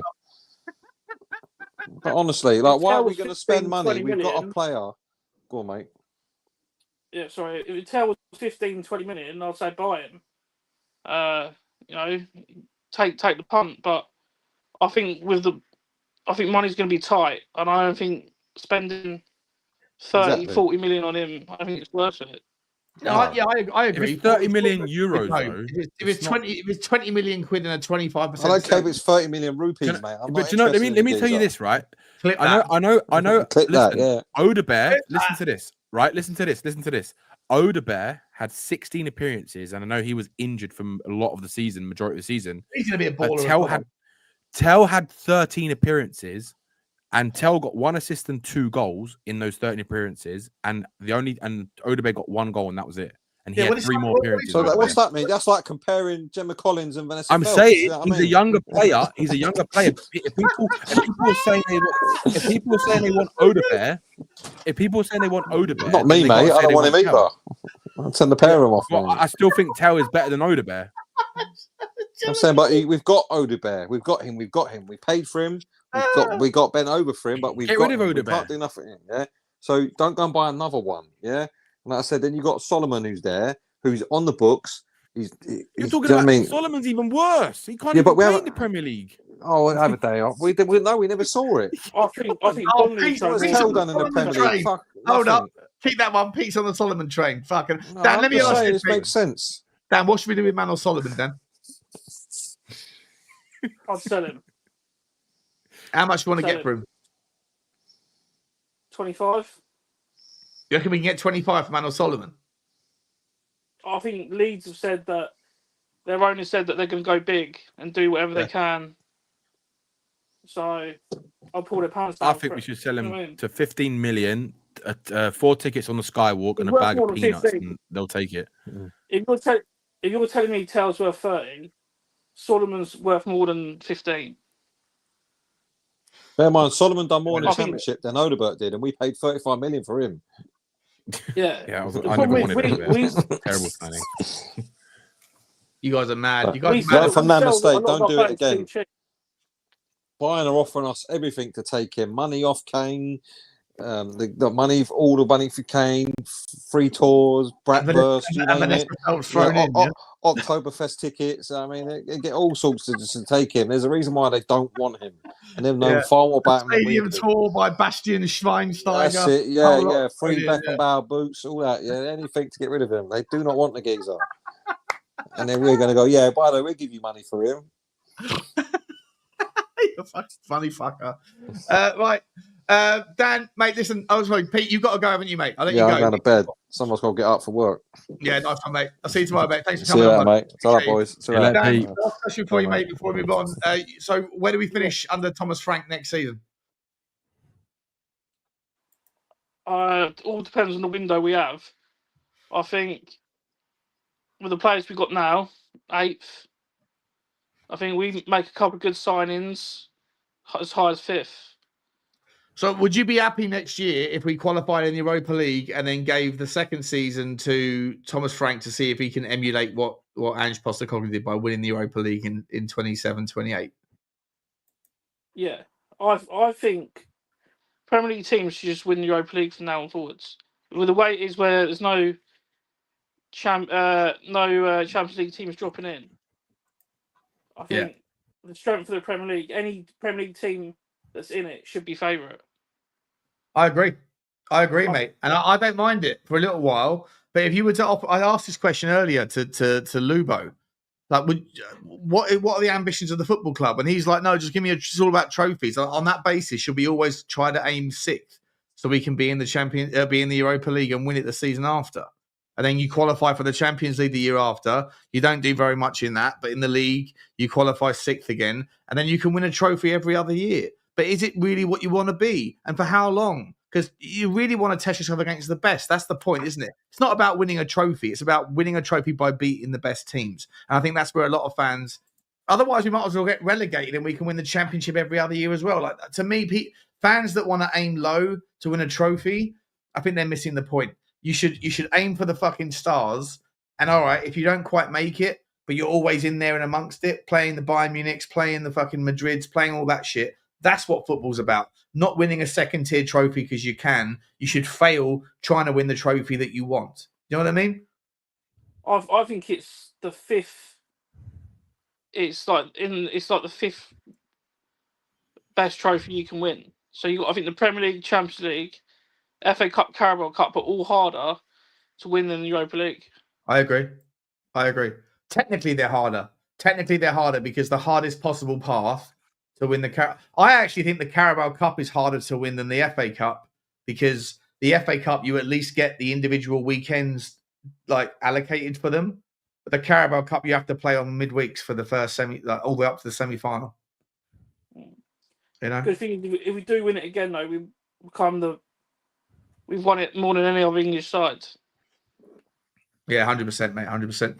Dan, listen, mate, we've got to move on, buddy. I love you. Thanks for coming on, boss. Really appreciate you, mate. I'll see you on the next one, mate. Really appreciate you coming on, buddy. Take care, mate. Cheers, boss. Cheers, mate. Bye. Next up, we have Benny Boy, who called me dishonest in the back room. How you doing, Ben? Explain yourself, bro. Okay, so first and foremost, how are both of you today? Are you both okay? Yes, mate. Well, thank you, good, Ben. Okay, well, I'm utterly distraught. It seems like we are appointing Thomas Frank, and I think this is an utterly catastrophic and, self-harming decision, quite frankly. I think it's one of the most gobsmacking acts of self-harm a club has ever done to itself. We have just sacked a manager that last season he made a semi-final of one cup and won another cup for a manager that has never managed properly in Europe. And in the cups, 4 seasons he's been in the Premier League, Thomas Frank. 1, he's never made it past the quarter-final of either cup. And 2, he has never beaten a Premier League team in cup competitions. What Tottenham Hotspur have guaranteed with Thomas Frank is they will never win anything whilst he's the manager.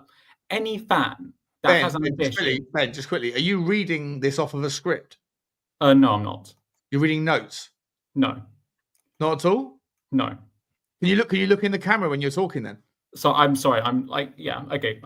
You're reading, aren't you? I can see your eyes. I'm not reading. I'm not reading. I'm not reading. It's just that, look, unfortunately, I'm slightly intoxicated, so my eye contact may not be as efficient as you would like. But Ben Butlered everywhere he goes. Mate, I'm back out of my fucking skull. I can still look in the camera and talk.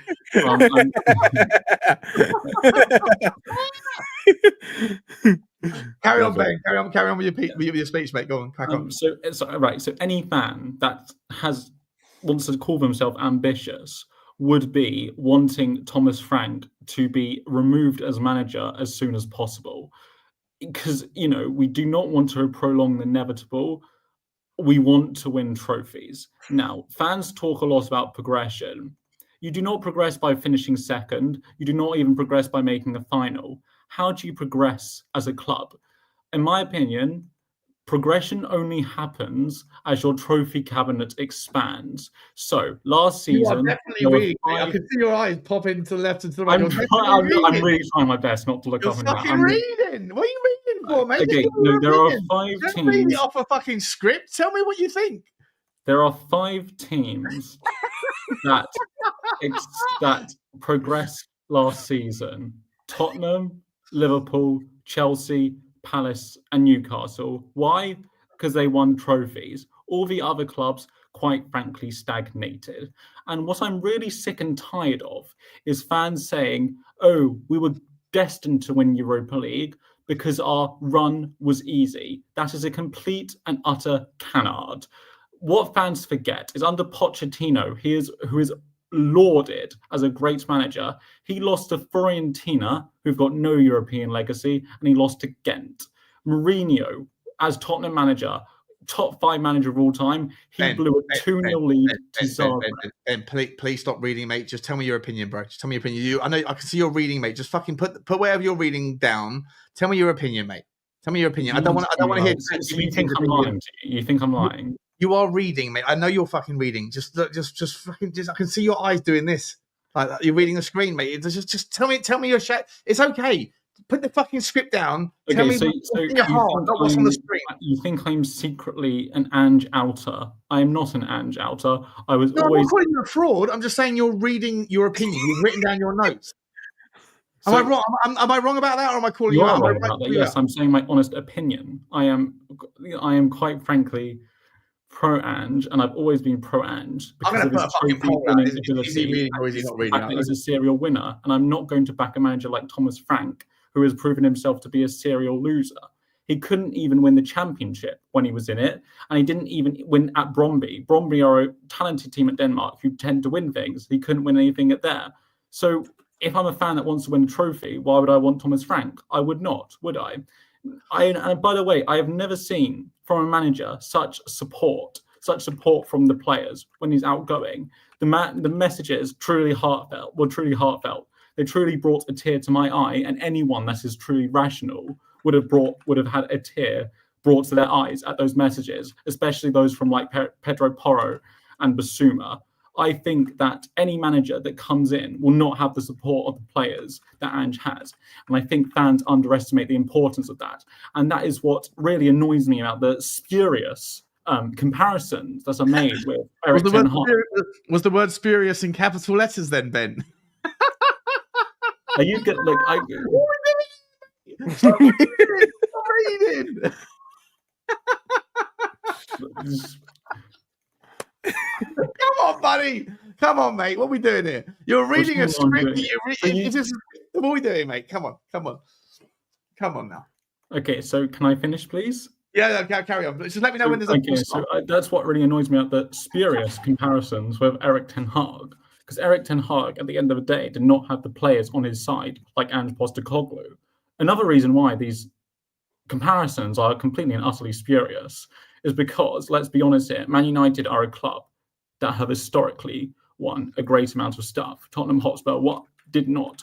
Winning a trophy at Tottenham Hotspur is a much greater achievement than it is at Man United, quite frankly. So any comparisons with Ten Hag fell at first inspection. Now, let's be honest here.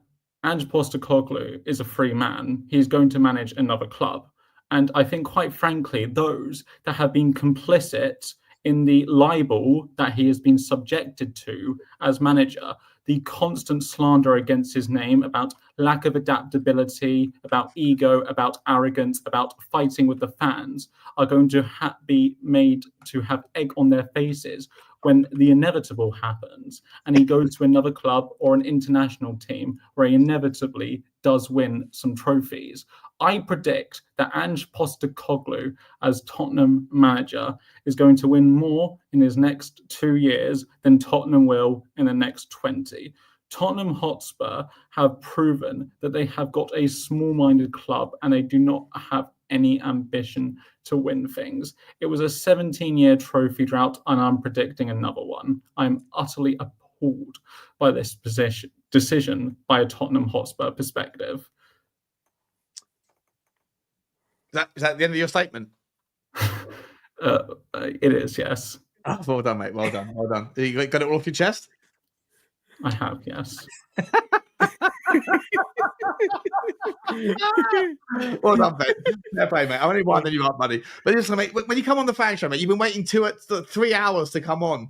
Like you got to like speak from the heart, mate. These fan shows are speaking from the heart. Like, I know you're going to say that you're not reading, but you clearly are reading, mate. Like, it's okay. If that's what makes you feel more comfortable, that's absolutely fine. Let me ask you this: at what point in the next 2 months will you move beyond Ange Postecoglou and get back to being a Tottenham fan?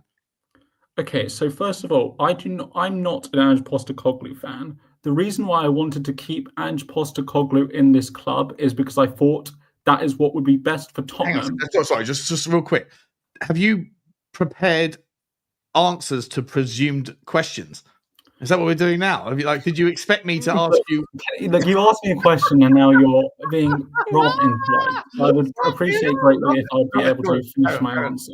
Carry on. Look, my allegiance is not to Ange Postecoglou. My allegiance is to Tottenham Hotspur.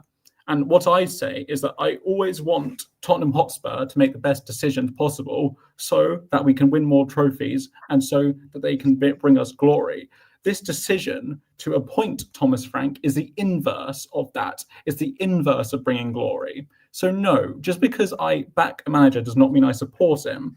I will not follow Ange Postecoglou. I will still follow Tottenham. But what I will do as a Tottenham Hotspur fan is that I would critically think and condemn any decision which I think is self-harming to the club, and that is what I think that decision is. So, these accusations of me being an Ange Postecoglou fan are quite frankly not only are libelous and baseless. I love Ben. Right, Ben, finish your answer, and then I'm going to ask you a question that unless I you've wanna got ask a question AI, as well. unless you've got an AI audio that's listening to me speaking, and then you've got an answer written up, I'm going to ask you a question that you couldn't possibly have, like 4 thoughts that I'm going to ask you, and then we're going to see what you really think. Okay, so finish your statement, and then we can. That was my statement finished. You can. Okay, so let me ask you this: in terms of managers, where does Ange Postecoglou fit in the pecking order of Conte, Mourinho, Pochettino, and Nuno? Okay, so can I quickly ask? Are we talking about solely at Spurs, or are we talking about their overall careers? We're talking about at Tottenham. At Tottenham, well, Postecoglou won a trophy, didn't he? He won a trophy. Factually speaking, he was the best manager out of all of them. So yeah, Postecoglou would be number 1 out of all those managers that you mentioned. That's fair play. That's fair play. That's the best answer I've heard out of you for the last 5 minutes. The thing is, to be fair, I'd agree with that too. In terms of success, so would I, to be fair, and he actually didn't. He didn't like he was reading, but he really wasn't. So fair play. I want to ask Ben this then. I want to ask Ben, like, how would you feel then if the manager Thomas Frank in his first game wins the Super Cup? How would you feel then? How would you compare the two?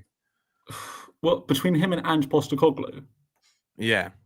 Well, I mean, let's be honest here. Ange Postecoglou's Europa League trophy was the back of 53 games. Let's be honest here. It was the 30 games he did in the league to qualify for Europe in the first place, and then the 15 games in the Europa League.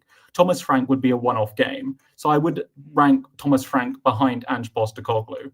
But, you know, I'm open to being wrong. Let's be honest here. If next season, let's say, Thomas Frank wins both the Carabao Cup and the FA Cup, I admit I would have egg on my face, and I would say that Thomas Frank has proven me wrong, and he would be a more successful manager than Postecoglou. Now I figured out the difference between your answers. When you're answering from your head rather than reading a script, you speak at 1.5 times speed. So I now know when you're reading versus when you're thinking. Okay, so Sean, can I ask, who is writing the script for me, allegedly? Do you think Ange Postecoglou's in the background writing a script, and I'm like his PR representative? No, I think the first answer that you gave when you first came in was a pre-written script. I think the second one was an answer that you'd probably pre-written, assuming that I would ask you something about Ange Postecoglou, because I didn't actually ask you whether you were an Ange Postecoglou fan. I asked you something different, but you answered the question as though I asked you, are you an Ange Postecoglou fan? The third one and the fourth one, you suddenly sped up very quickly and you answered from the top of your head, which is what I wanted in the first place. But I'm not a donut, mate. I can read between the lines here, and I wanted to get that version of you from the start. The first 7 minutes of your answers were pre-written. That's clear. I think it's clear as day. But listen, I very much respect the fact that you came on. I very much respect the fact that you feel strongly. And like I say, I would like to ask you, how are you going to get behind Thomas Frank? Well, I say Frank Thomas then. Are you going to get behind Thomas Frank at the start of the season, or are you going to wait for your first chance to be banging on the drum that we fucked up in the sacking of Ange Postecoglou the second that Thomas Frank has a hard spell? Okay, so right now I'm already banging on the drum. I think that if we are talking about managers, when Nuno Espirito Santo was here, I was Nuno Espirito Santo out before he even managed a game. The reason for that being is I had no confidence in him that he was going to win a trophy. I feel the same way about Thomas Frank. I have utterly no confidence he's going to win a trophy. So when you say I'm going to be on Thomas Frank case, I am on Thomas Frank case for day one. I do not want him here. Quite frankly, from day one, I will be Thomas Frank out. And I said the same thing on our mutual friend Saba's show. Okay. So yes, he's your best friend. Yeah. Well, I hope I consider him a friend. I hope he considers me a friend. But yeah, so I'm on I'm on Thomas Frank's case from day one because I do not think he'll deliver us a trophy. Fair enough. So mate. how would you define Thomas Frank as being successful at Spurs? In say, what do you think will happen with Thomas Frank's tenure as a Spurs manager? Look, I think I'll be honest. I think our league position will improve significantly. To be honest with you, I think we only need like 3 or 4 signings where we'd be up in 5th place, like high up. He did come 9th with Brentford, which is a good achievement from Brentford. But I think if we look at his cup record leaves a lot to be desired. And what is Tottenham at the end of the day? Tottenham Hotspur have not won the league since 1961. Ange Postecoglou was not even born at that time. In 1960, Ange Postecoglou was born in 1965. Tottenham, what made them a big club was always a cup team. The same reason why I didn't want Conte is because Conte wasn't a cup manager. He was always a league manager. I feel the same way about Thomas Frank. Thomas Frank is not a cup manager. That is why I don't think Thomas Frank will bring us success. So I think next season, I think we'll finish top half, but we'll win no trophies. And I don't think we'll ever win trophies with Thomas Frank. Fair enough, mate. Ben, absolute legendary performance, mate. If you don't mind, I'm going to clip this one up because I think this is the interview of the evening. I think it's hilarious. I want the channel to be able to clarify for sure whether or not you were reading, because I did ask the poll because I'm pretty sure you were. But even if you weren't, still legendary.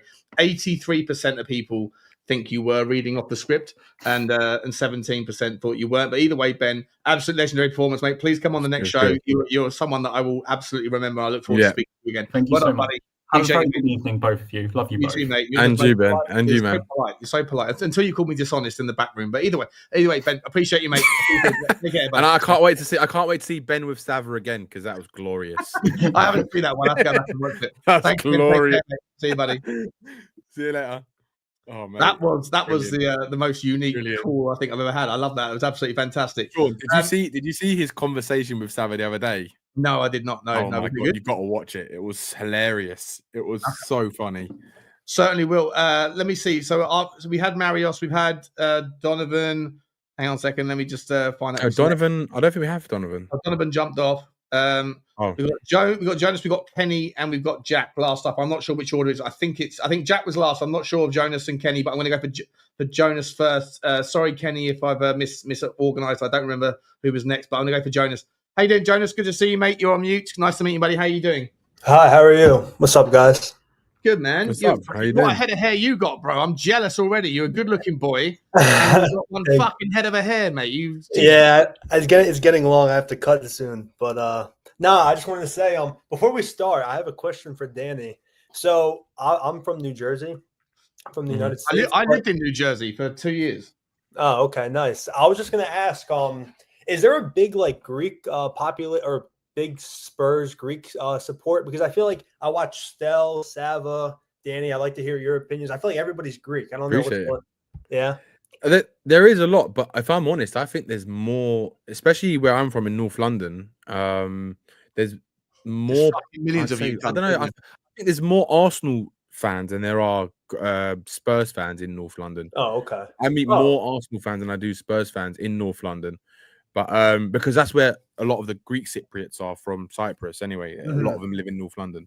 Okay. That's kind of just what I've experienced anyway. Yeah. Yeah. I just figured I asked because I know you're from Cyprus. You're right. It's either in North London, it's literally any Greek person you meet, it's either going to be Arsenal or Spurs majority of the time. Okay. It is. It's one or the other. Shall I go and take a shit with my Irish colleagues, or shall I? Do you guys want to have a little program a little bit? No, I just figured I'd ask. Whereabouts you from in New Jersey, my man? Huh? Whereabouts you from in New Jersey? I'm from South Jersey. I don't know if you know, Cherry Hill. Yeah. So I'm right over there near Philadelphia. Nice, man. Yeah, but I just wanted to hop on. I wanted to bring up some potential transfer targets. I wanted to see. I had a question for you, Sean, because I know you're a big finance guy. I wanted to really ask if you think there's going to be a sale coming soon. I'm a Levy outer, so I've only been a fan for 6 years. So I'm not maybe a quote unquote not diehard, but a true fan or whatever. But I've been supporting for 6 years, and I don't know, I'm not a fan of Daniel Levy. Obviously, I don't know all the details like you do. I know you're a finance guy, you know all the numbers, but I just don't like how he doesn't invest in the wages. I don't like how we don't have top quality players. For example, this summer we won the Europa League. We're in the Champions League. I would want personally Rafael Leao from Milan. He's on 120 grand a week. I think that's a perfect profile for us. He's going to Portugal. I think he's getting someone. I think it's Sporting are looking to replace. Leao's going to Portugal. Portugal? I never heard that. Apparently so. Yeah, that's the rumors. But what? Oh, well. No, I'm not sure. Yeah, but either I would want an Eze, a Leao. I really on the 6 from Atalanta, Ederson. He's ball destroyer. I like him. I think we should get him. Wicked player. Yeah, he's the Brazilian guy. In my opinion, there's no reason why we can't go get him. We throw a fee over there. We're a bigger club than them. I don't know why. He should want to come here, but I don't know. I'm sick of like the wage structure. I have so many Arsenal fans and like so many friends are Arsenal fans, and I mean, recently they got Rice. They're about to get Sesko. I mean, they're breaking the bank. They're doing like things, and I don't know. I'm just sick of this youth model. I want to compete. I know we've never been a league-winning team. We only have 2 league titles, but I don't know. We should be. I think we're the 8th richest club in the world, right? I mean, we should be. We have NFL. We have Beyonce. I mean, everyone here talks about the NFL in London. I have so many friends. I went to the stadium to watch NFL games. I go over there. I mean, it's huge. Like, I don't know. For me, like I said, Sean, I know you're the big finance guy, but I don't know why we're not getting better players. I don't know why we're not exceeding expectations. So, I think there's a thing that I don't talk about this too much, but it's an element that I think is a part of the conversation. That the reason I don't talk about it is because it's the details, the specifics of which are never put into any of the accounts, and it's banking covenants, right? And essentially, a covenant is, for want of a better word, it's like a condition in the loans, right? So if you're getting $1 billion in debt from whoever, from the banks, from wherever we got our debts, these guys put covenants, which are, like I say, conditions that basically say, like, if your cash flow drops to this much, if your liquidity drops to X, then you can't spend more than Y on things that are abnormal costs, like player trading, for example. So it's not something I talk about too much because I don't know the specifics. The specifics are never going to be in the financial accounts. Yeah. But Simon Jordan, who's on TalkSport, who knows Daniel Levy, and he's an ex-owner, he's always talking about the fact that the fans don't understand the reality of the company. And that's why everyone thinks he's like I know, like, he's friends with Levy. Everyone gives him stick for it. But I don't know. But what do you think? I think that's a part of it, right? But like, I'm not going to sit here and pretend like Daniel Levy doesn't have risk appetite issues. He's for sure. He's someone that wants to operate within a certain. He's risk averse, and I've said it since the first day I ever came onto the channel. A group that started my channel. People think that I'm Levy-in because I don't subscribe to this. Daniel Levy's the cancer and the parasite of the football club. I just think that's, first of all, it's fucking shit behavior to say those sorts of words. Second of all, he's paid more tax in a year than most of us will pay in a lifetime. So like, the idea that he's a parasite is just like, it's just obnoxious. But like, at the end of the day, the reality is the fans don't give a fuck about how much money he makes out of the club. They want to know what the club's going to do, and I feel the frustration. I get it. And, I think that the club are in this perennial sort of difficult, hard spot, Jonas, where they are, we're always knocking on the door of being amongst the big boys, but we never quite open it. But we're the club that's knocked hardest for longest. And you're competing with teams that have got a different relationship with money, that have got an appetite where they're dealing with obscene amounts of money, and that they can move money around a piece of paper. Aaron doesn't want to do that. He could do more of it. He chooses not to. Look, it's a problem for sure, but at the same time, there's something about organic success for me that is really important to me, not to everyone else. But I wouldn't want to be a Manchester City fan that went from here to success overnight and then had success. There's no fun in the journey. For me, the journey's part of it. So I'm a little bit more tolerant of the process, but at the same time, I'm also at the point now, like you are, Jonas, where I think that, right now you have to kick on. You have to. Sorry, go on. Go on, Jonas. No, I was just going to ask, like I said, because you guys are obviously based in London, you guys probably hear things more.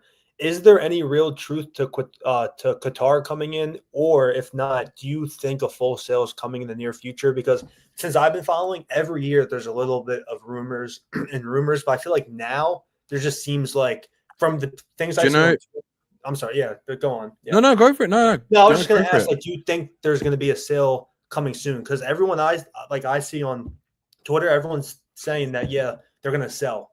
But I don't know. I mean, I don't know. I'm just a fan of America, so I wanted to see what you guys think. What's the talk around town and stuff over there?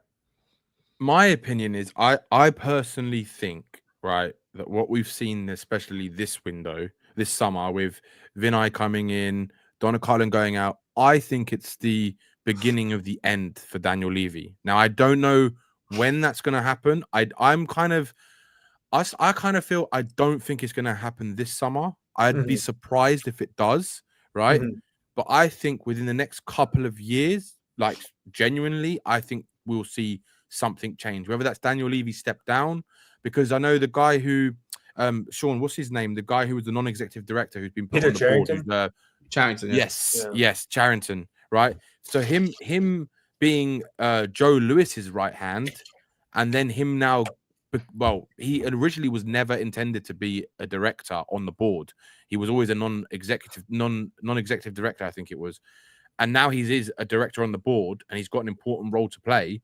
No one knows exactly what his role is, but there's a reason why Joe Lewis's right hand has put him on the board, and why they've got a CEO now, which is Vinay, and Donna Cullen, who's been there since 1992. So before Enoch were even there, and now she's gone. There's definitely things going on, I think, behind the scenes. And I think if it is Amanda what's his name? Amanda Stavely, or however you say her name. Stavely. I think there has to be some kind of what I personally think. Now, Sean he might have a different opinion because he's obviously got a heavy financial background. A different opinion to you? No, no, but I'm just saying what I've looked at, what I've researched, from what I know, I base my opinion on what I've seen and what I hear from other people and other things like this.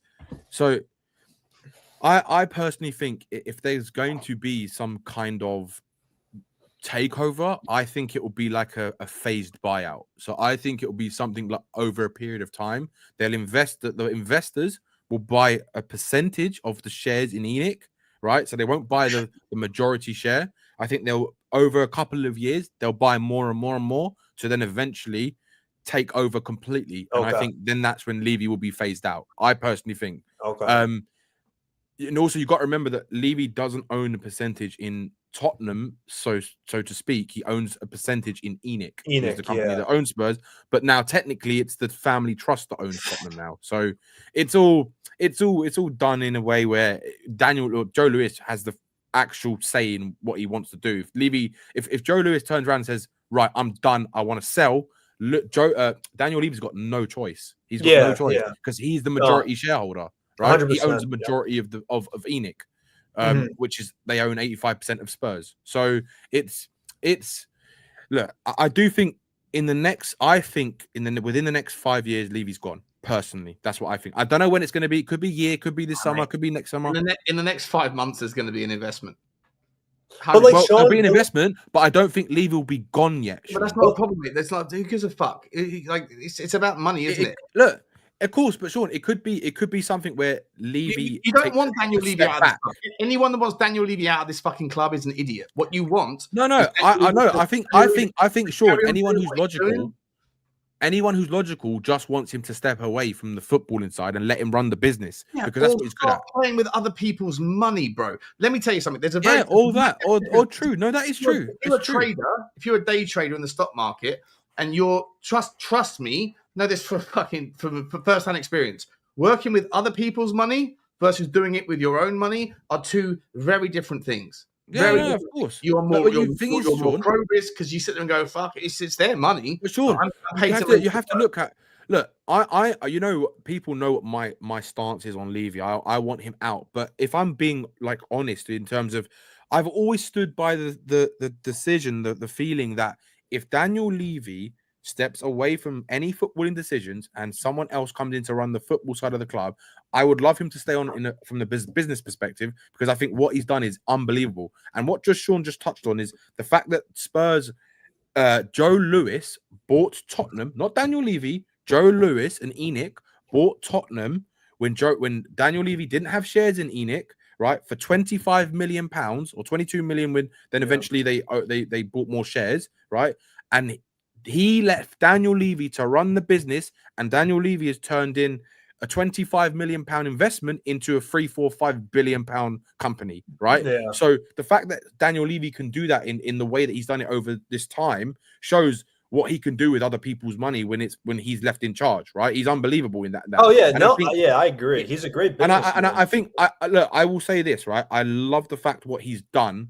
to generate revenue from multiple streams for this football club. It's unbelievable. He was a pioneer in football, media rights deals and stuff like this. He was one of the first to do it in the Premier League, right? So Daniel Levy has a big influence on how the Premier League's made money since the Premier League's invention, basically, since it came in what 92 to come in 91, yeah, 91.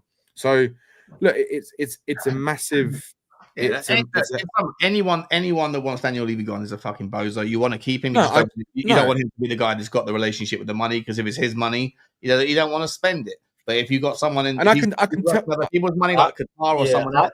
I personally, I want Qatar. I don't care. I don't know. I'm sick of just. You want that sugar daddy, bro? Yeah, you want that sugar daddy. Listen, in America over here, there is so many City fans. I don't know, because obviously they just jumped on the bandwagon. But frankly, it's like I don't think who really. I know, Sean, you said you want to do it organically, which I hear that argument, but it's like I feel like we're just going to fall behind because City, they're becoming a giant. United, I mean, they're shit, but they're still United. Chelsea, listen, the couple years, my best friend's a Chelsea fan. I've been bantering him and making fun of him, but even them, they're starting to make some moves. I mean, Bowley, he spends whatever. I mean, we don't ever spend. And even Arsenal, like the Kroenkes, like they own a lot of American sports organizations, and they always win. And that whole Declan Rice thing, that caught me off guard because that was their first big signing in a minute, and like they dropped $100 million. He's probably also Declan Rice is probably, I don't know, one of maybe two players in the top 10 list of Premier League's biggest transfers that have been a success. All the others have been massive flops. But for value for money, I think Florian Wirtz is going to be a massive fucking flop. In terms of like value, he might do well, but in terms of like, does he 400 grand a week, 150 million quid? That's a fucking big price tag to carry. That's a massive stone around your neck. Even FSG, I know they're not technically, they don't spend a lot, but they're spending. They're getting Frimpong, Cherky, they're getting Wirtz. But they didn't spend last summer though. They spent nothing last summer. I know they did. They made 110 million pound at the halfway stage of the fucking Champions League. Let's be honest. These guys save up their money. It's like they're the kid who buys a skateboard, right? They don't spend shit on sweets. They put their £10 a week away in the fucking in the money box, and then at the end of the 2-month period, they go and got a nice skateboard, and everyone's like, "Oh, how the fuck do you get that?" Well, yeah, I got that because I saved up, and you lot have been slamming down the chomps or whatever for the last. The other thing I think, I was going to say, just to add to what Sean and you were saying, the thing about what I think Sean mentioned earlier on as well is that I think the biggest problem we have at this club is that it's not that the club and Daniel Levy don't spend money, because I think we're one of the highest spenders, right? We actually spend a lot of money, and I think people sometimes don't actually pay attention to what we actually spend. I think the biggest problem is that it used to be we don't spend any money. As soon as we did, is now you don't spend on the wages. As soon as we do, it will be something else. But the thing is, I think factually, we have dropped the wages massively in the last 5-6 years. Oh, come on. Look at our first 11 under Poch, right? Look at our first 11 under Poch, right? We had one of the best first 11s in Europe for at least 2 seasons, right? At least.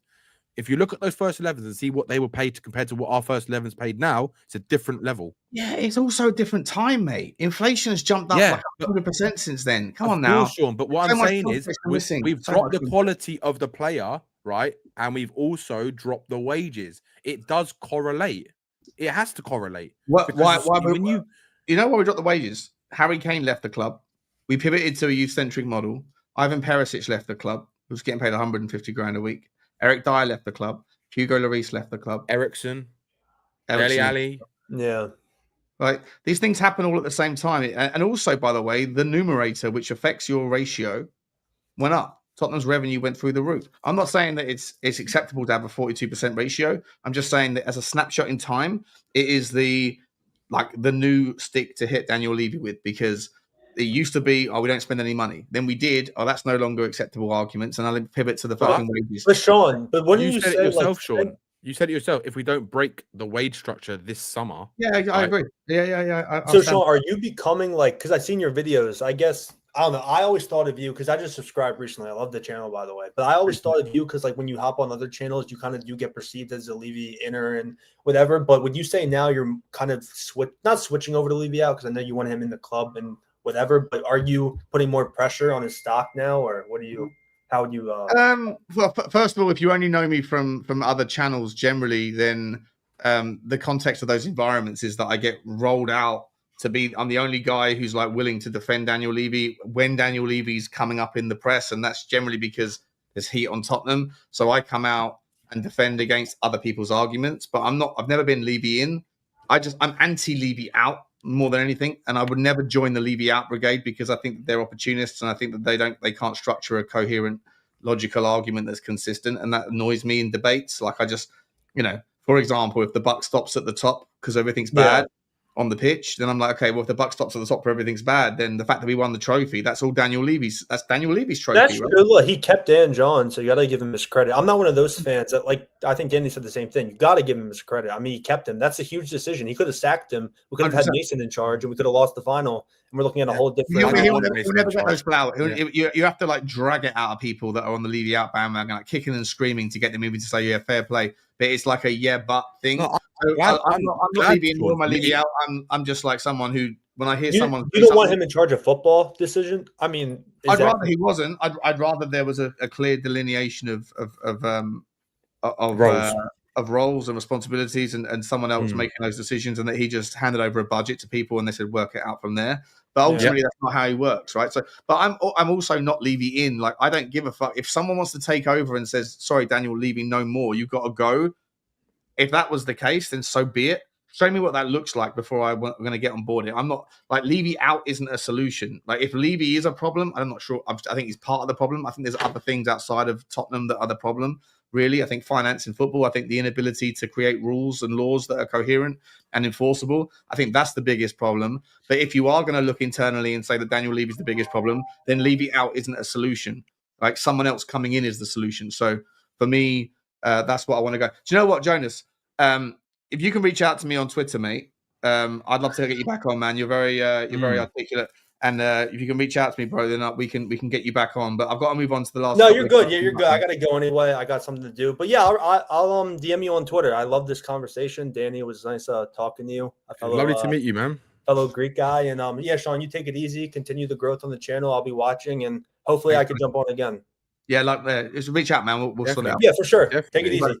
Take care, mate. Take it easy, man. All right, we've got 2 more people left. Kenny, that's a really good call tonight, Sean, as well. Yeah, it was a good call, man. It's a good call. It's a really good call. There's been some whoppers and there's been some crackers. Yeah. It's like a fucking firework display. Kenny M, mate, how you doing, buddy? Good to see you, mate. Sorry. Right, good morning to you from this part of the world. But where are you? It's been a great show, mate. Brisbane, Australia. Oh, nice, mate. Yeah, lovely. I've been three of the happiest years of my life in Melbourne, but I got to see Brisbane quite a lot. He doesn't stop talking about it either. Yeah, lovely place. You'd like it there, Dan. There's lots of Greeks in Melbourne. I've heard, yeah. I know. I've got a lot of friends who live in Melbourne actually, and they always say you should come over. But yeah, it's one thing I definitely want to go to. Mate, what's your take on what's happening at Tottenham Hotspur right now? Yeah, I've got a couple of questions I'd like to ask you. But first of all, can I just say something about the levy thing? Yeah, sure. I'm not a levy out at all. I used to be until I understood the thing more. I've been a fan of this club for many decades, and I've seen a lot of chairmen come and go. But I think he's financially made our club one of the strongest financial clubs in the world, not just in the Premier League. I don't disagree with that. To turn a company from, like Danny said earlier, from 25 million to a $4 billion company is great. But two opposites can be at the same time. And I think he's been one of the biggest anchors to this club as well for its progression from the footballing side. Yep. He should never have been involved with the football side. He should have just looked after the financial side. And I think what frustrates the fans is, again, to Danny's point, we've seen this incredible rise of this company from 25 to $4 billion, but it's not reflected in the spending power or the wage power at the football level. So he's in. I know he's damned if he does, he's damned if he don't. But if you're that successful at a financial level, then why don't we spend a little bit more money on the actual football inside of the club? Yeah. Yeah, listen, I would say, like I say, there's known knowns and there's unknown knowns, right? And we don't know what I said in the previous answer. Covenants are a big deal. They are, and we don't know what those limitations are. that withstanding, I don't care what the covenants are; they can't be that restrictive. I think there's absolute merit. There's absolute merit to the argument that we could be doing a lot more than we are. I just think that Daniel Levy is someone that doesn't have the correct risk appetite. I agree with you, Kenny. You know, he should be, in an ideal world, he should be sidelined into vice president or president of commercial or whatever else, and get someone in that's used to running a £4 billion company, because he's not used to it. He wants the company to be valued at that price point. But, you know, he's a guy that he spent his whole career at Tottenham, essentially. He was 30 years old when he took over, you know, at Tottenham, and he learned on the job. And he did a really great job. Like, there's no questions about it. But ultimately, there's so many demonstrations right now of him and his team being a little bit out of their depth in how it is you go about dealing with financiers and with potential investors, etc. And just the fact that there's like very poor communication. You know, if you want to be valued at £4 billion, you have to act like it. And I don't think he knows how to act like it. And so I 100% concur. I've got no problem with anybody who lands anywhere on the Levy out argument. By the way, if you're Levy out, it's fine with me. It's just I want to know how you get there. And most of the time when I have these debates with people that are Levy out, they don't really get there in a consistent logic. They say one thing, and then when I challenge them on what that means, then they also say another thing that can't be true. If they believe this, the other thing can't also be true. And so it's more, for me, it's just more of a like, Sean. You can ask me that question. But I actually wanted to ask Kenny something about what you were talking about. Do you think, Kenny, then that maybe what Sean is kind of alluding to is that the fact that we brought in Vinay as he's now CEO, isn't he? And the fact that it looks like Paratici is coming back and he's probably going to be director of football, right? Do you think maybe that's what Levy always wanted when we did hire Paratici originally? Is because Paratici is such a good negotiator in the football world and has got a lot of contacts. He can just let him do the deals, right? He'll go to Paratici and say, right, this is what we've got to spend. You can go and do your deals because I trust you to go and get the best value for money, right? And do you think that's maybe the reason why he really wanted to bring Paratici back? I think he's a great guy to have on board. And I think that was the plan originally when he came. And I think that's the plan now. But the only person that puts his foot in it and stops that from working is Levy.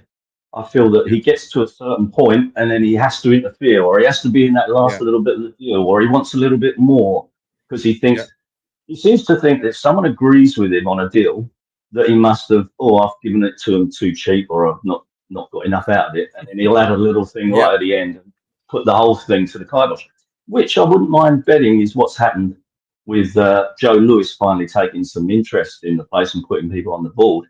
He's looking. Lewis always said he would never put money into the club, but he's seen this investment go to $4 billion, and he keeps hearing the same as us that these people want to buy the club, but nothing ever gets over the line. So I think there's a lot of he's putting people in place to see exactly what's going on behind the scenes on the board and see why these deals never get completed. I think you mentioned in the past that Levy's been on a pretty good wage structure since he's been there. It's made a few bob. It's the highest paid chairman in football.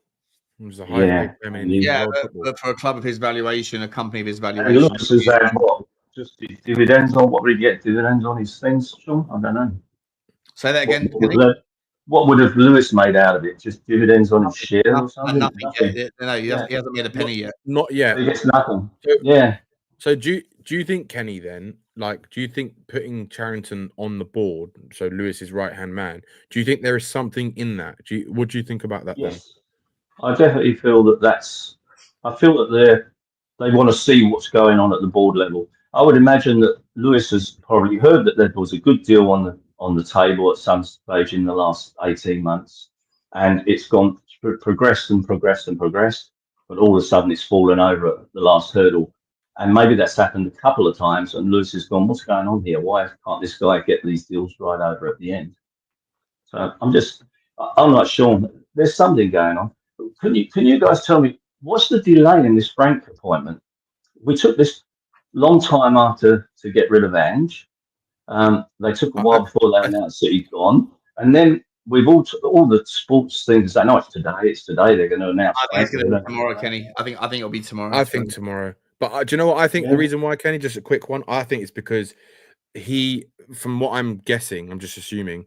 I think it's because he obviously wanted specific things. Yes, like I'm hoping. Fingers crossed. That's what it well, is. it must be. It sounds like lots of reporters have said that he wanted to have the targets agreed, what they're going to plan to do in the window, and I think part of it is who he's going to bring from Brentford as his staff. I think that must have been part of it, and I think once that's probably ironed out that they know that's what they're going to do, I think that's what they're going to bring. That's when they'll announce it, because he probably feels, yep, they're going to bring in my 6 staff that I want, the fitness coach, the 4 assistant team coaches, and there's someone else I can't remember who it was, but. I think if it's announced tomorrow, I think that we'll see the coaches come in as well, and looking forward to seeing what happens. Really, I was hoping that's what it is, because a lot of the time we get these guys come on board and they're promised the earth, but it doesn't happen. So it's nice to see someone saying, "Oh, hold on, I want to. Is this going to happen, or I want a guarantee that's going to happen?" Or it's true. I mean. What do you think then of the whole Frank appointment? Are you happy with it? Did you want Ange to stay, or?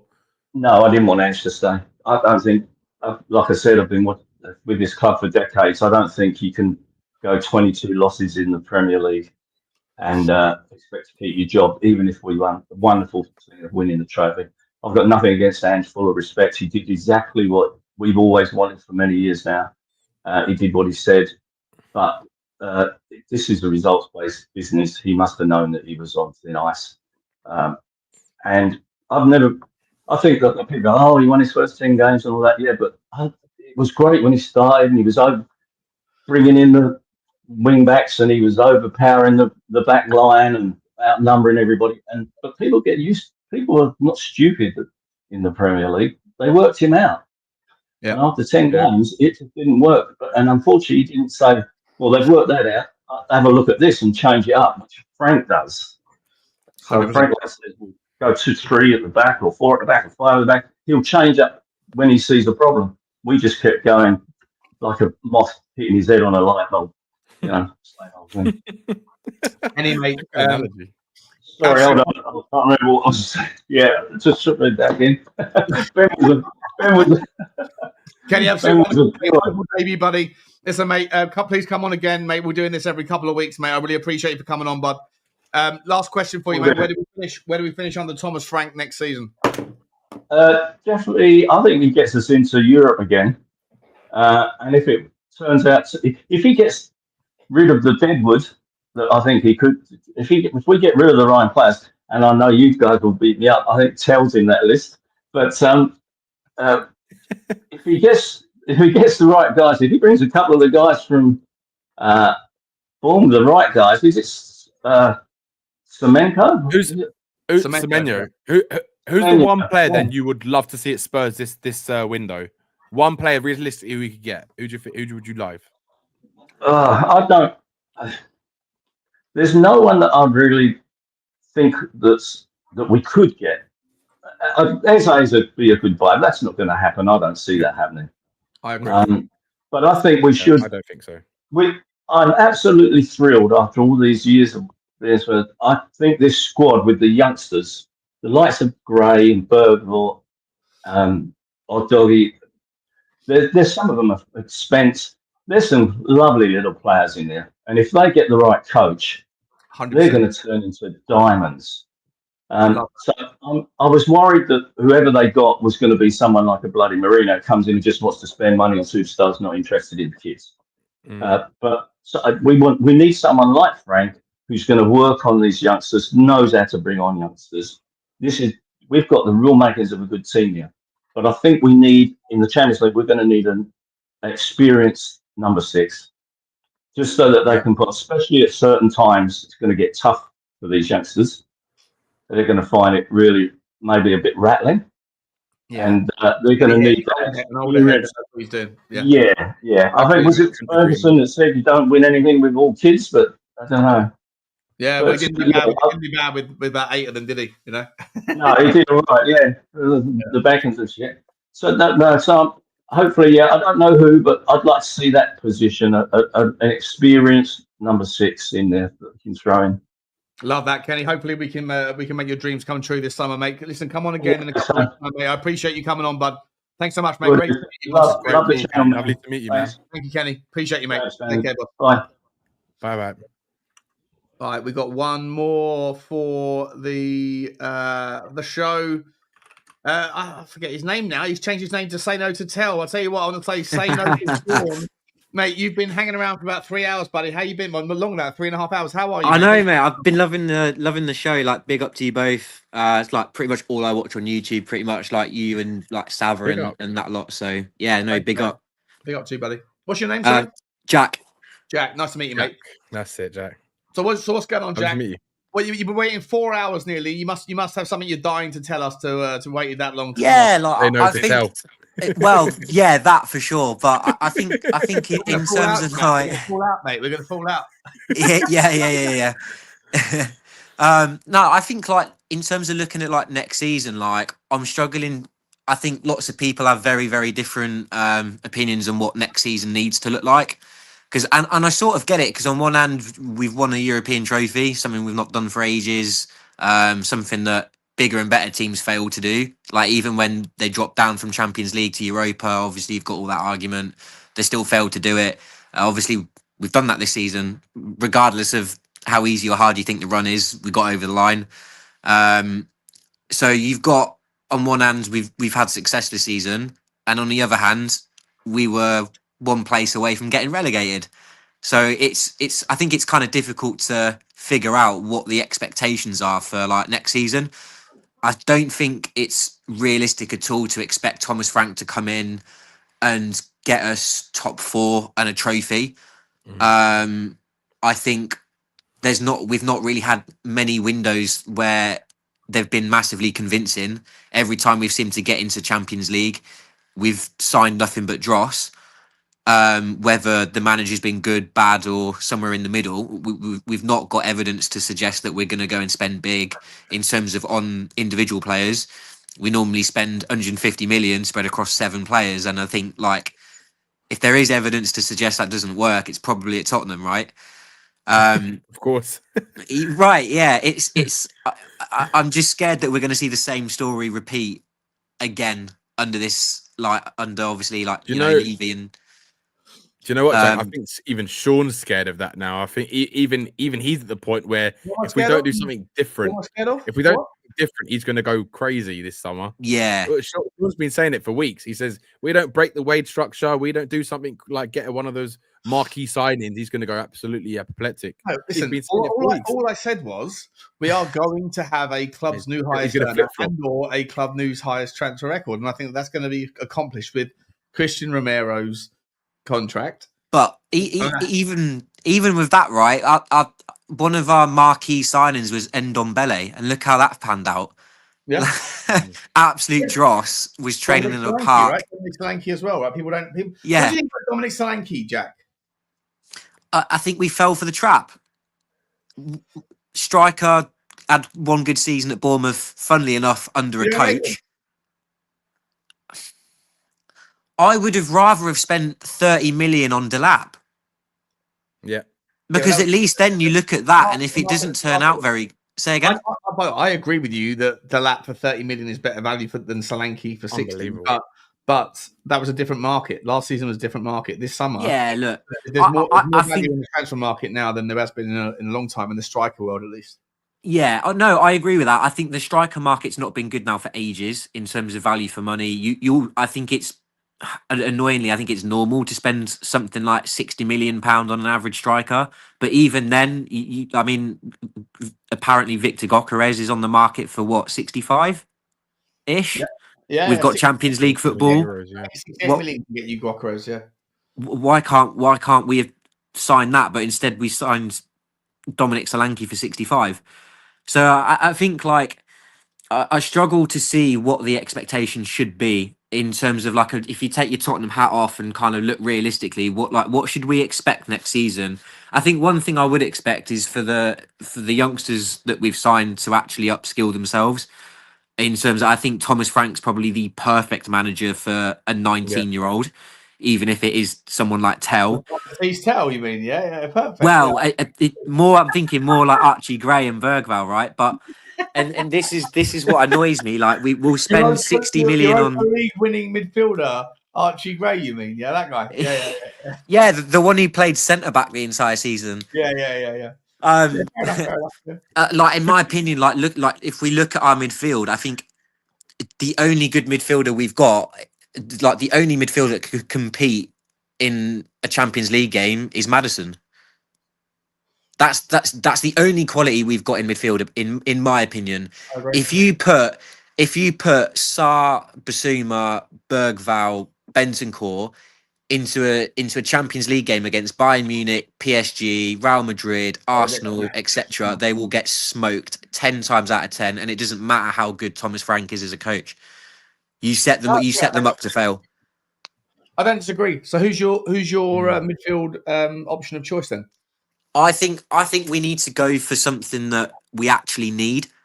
I think Eze would be amazing, but I think we need a no-nonsense midfielder, someone who doesn't take any risks, someone who can actually trap a ball and ping a pass. I'd pick Conor Gallagher. If I had a choice, I'd pick Conor Gallagher.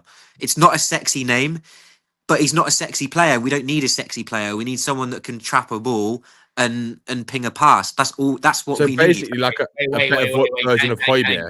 Hang on. Yeah. 1,000,000%. Hold on. Hold the fucking Go on, Sean.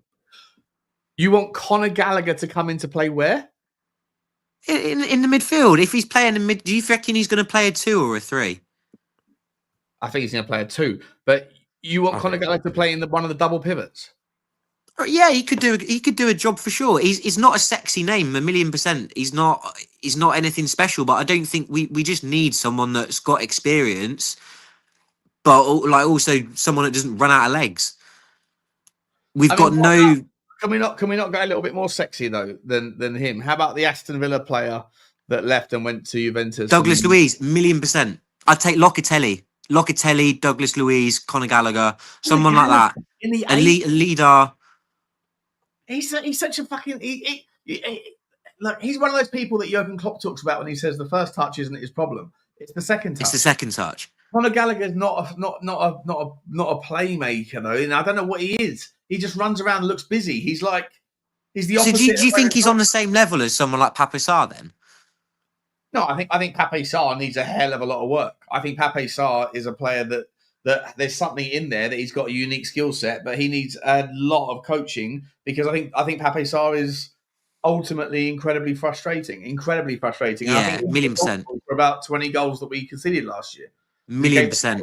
I only picked Conor Gallagher because we were linked heavily with him like last season, and I think we should have snapped him up before he went to Atleti. But like Locatelli, I think would be amazing. I think Douglas Luiz would be amazing.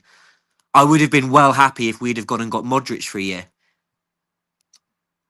Yeah, I mean, I don't know. Like Luka Modric is what we doing? What is the sign if we're signing players like? I'm gonna put myself at the bottom there. What's the sign if we buy someone like Luka Modric for a year? What sort of signal someone else at the start of the show, I forget who it was, said the first signing that you get, or maybe it was on the show earlier. Maybe it was Lubo. I forget who it was now. They said the number one signing you get should be Eze because it sets the precedent of the window, and then everyone after that looks and goes, "Oh, you're getting Eze. That means business." If you go and start the window with Luka Modric, I'm not sure. No disrespect to him, and not that he's going to come anyway, but I think he's off to He's off to one of the Milan teams, isn't he? Yeah. But like, I just think it's like if in the hypothesis, in the sort of the thought experiment that he came, I think that you would end up with. I don't know what does that show for your intentions. I think it shows you're not sure what you want to do, so you just get someone in to cover some gaps. I'm not sure, No, I agree with that, by the way, and also like I'm not saying I wouldn't take Eze. Of course, I'd take Eze. I'd take like any of the sexy 60, 70 million pound players, of course. But I think is it realistic?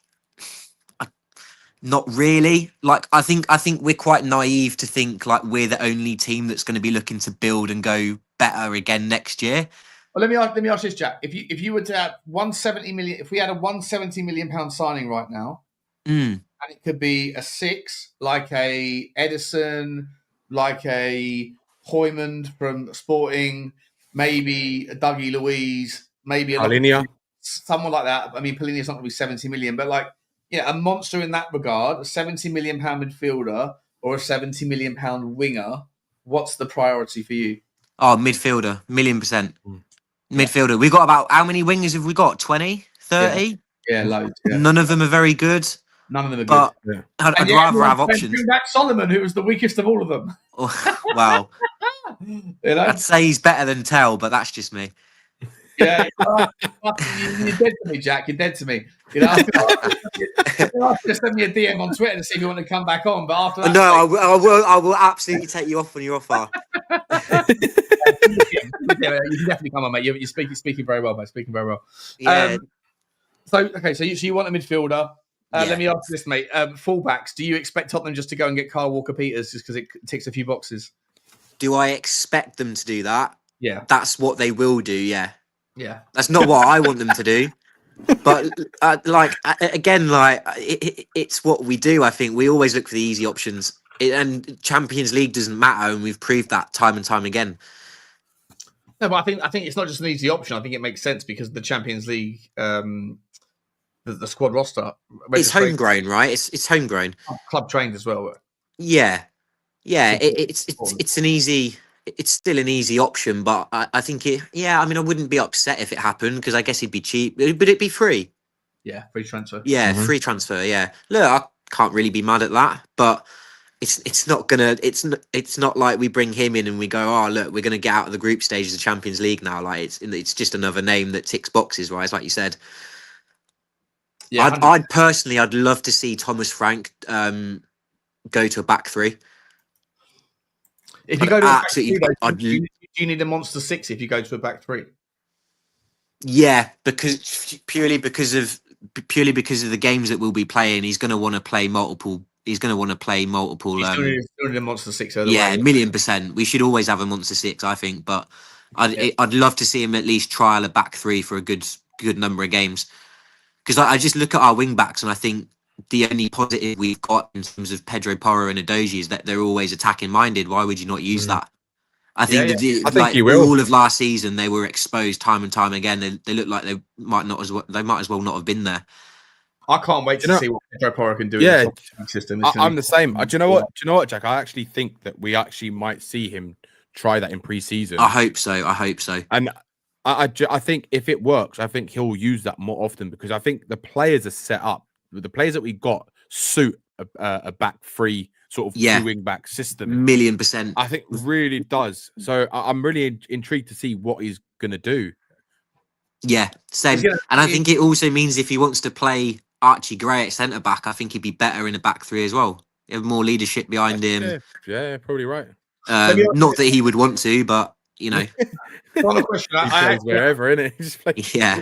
Definitely reach out to me on DM, mate, because you're a good talker, mate, and you know your stuff. So we'll get you back on. Sound, mate. On our show. But last question for you. Actually, I didn't ask anyone this all night.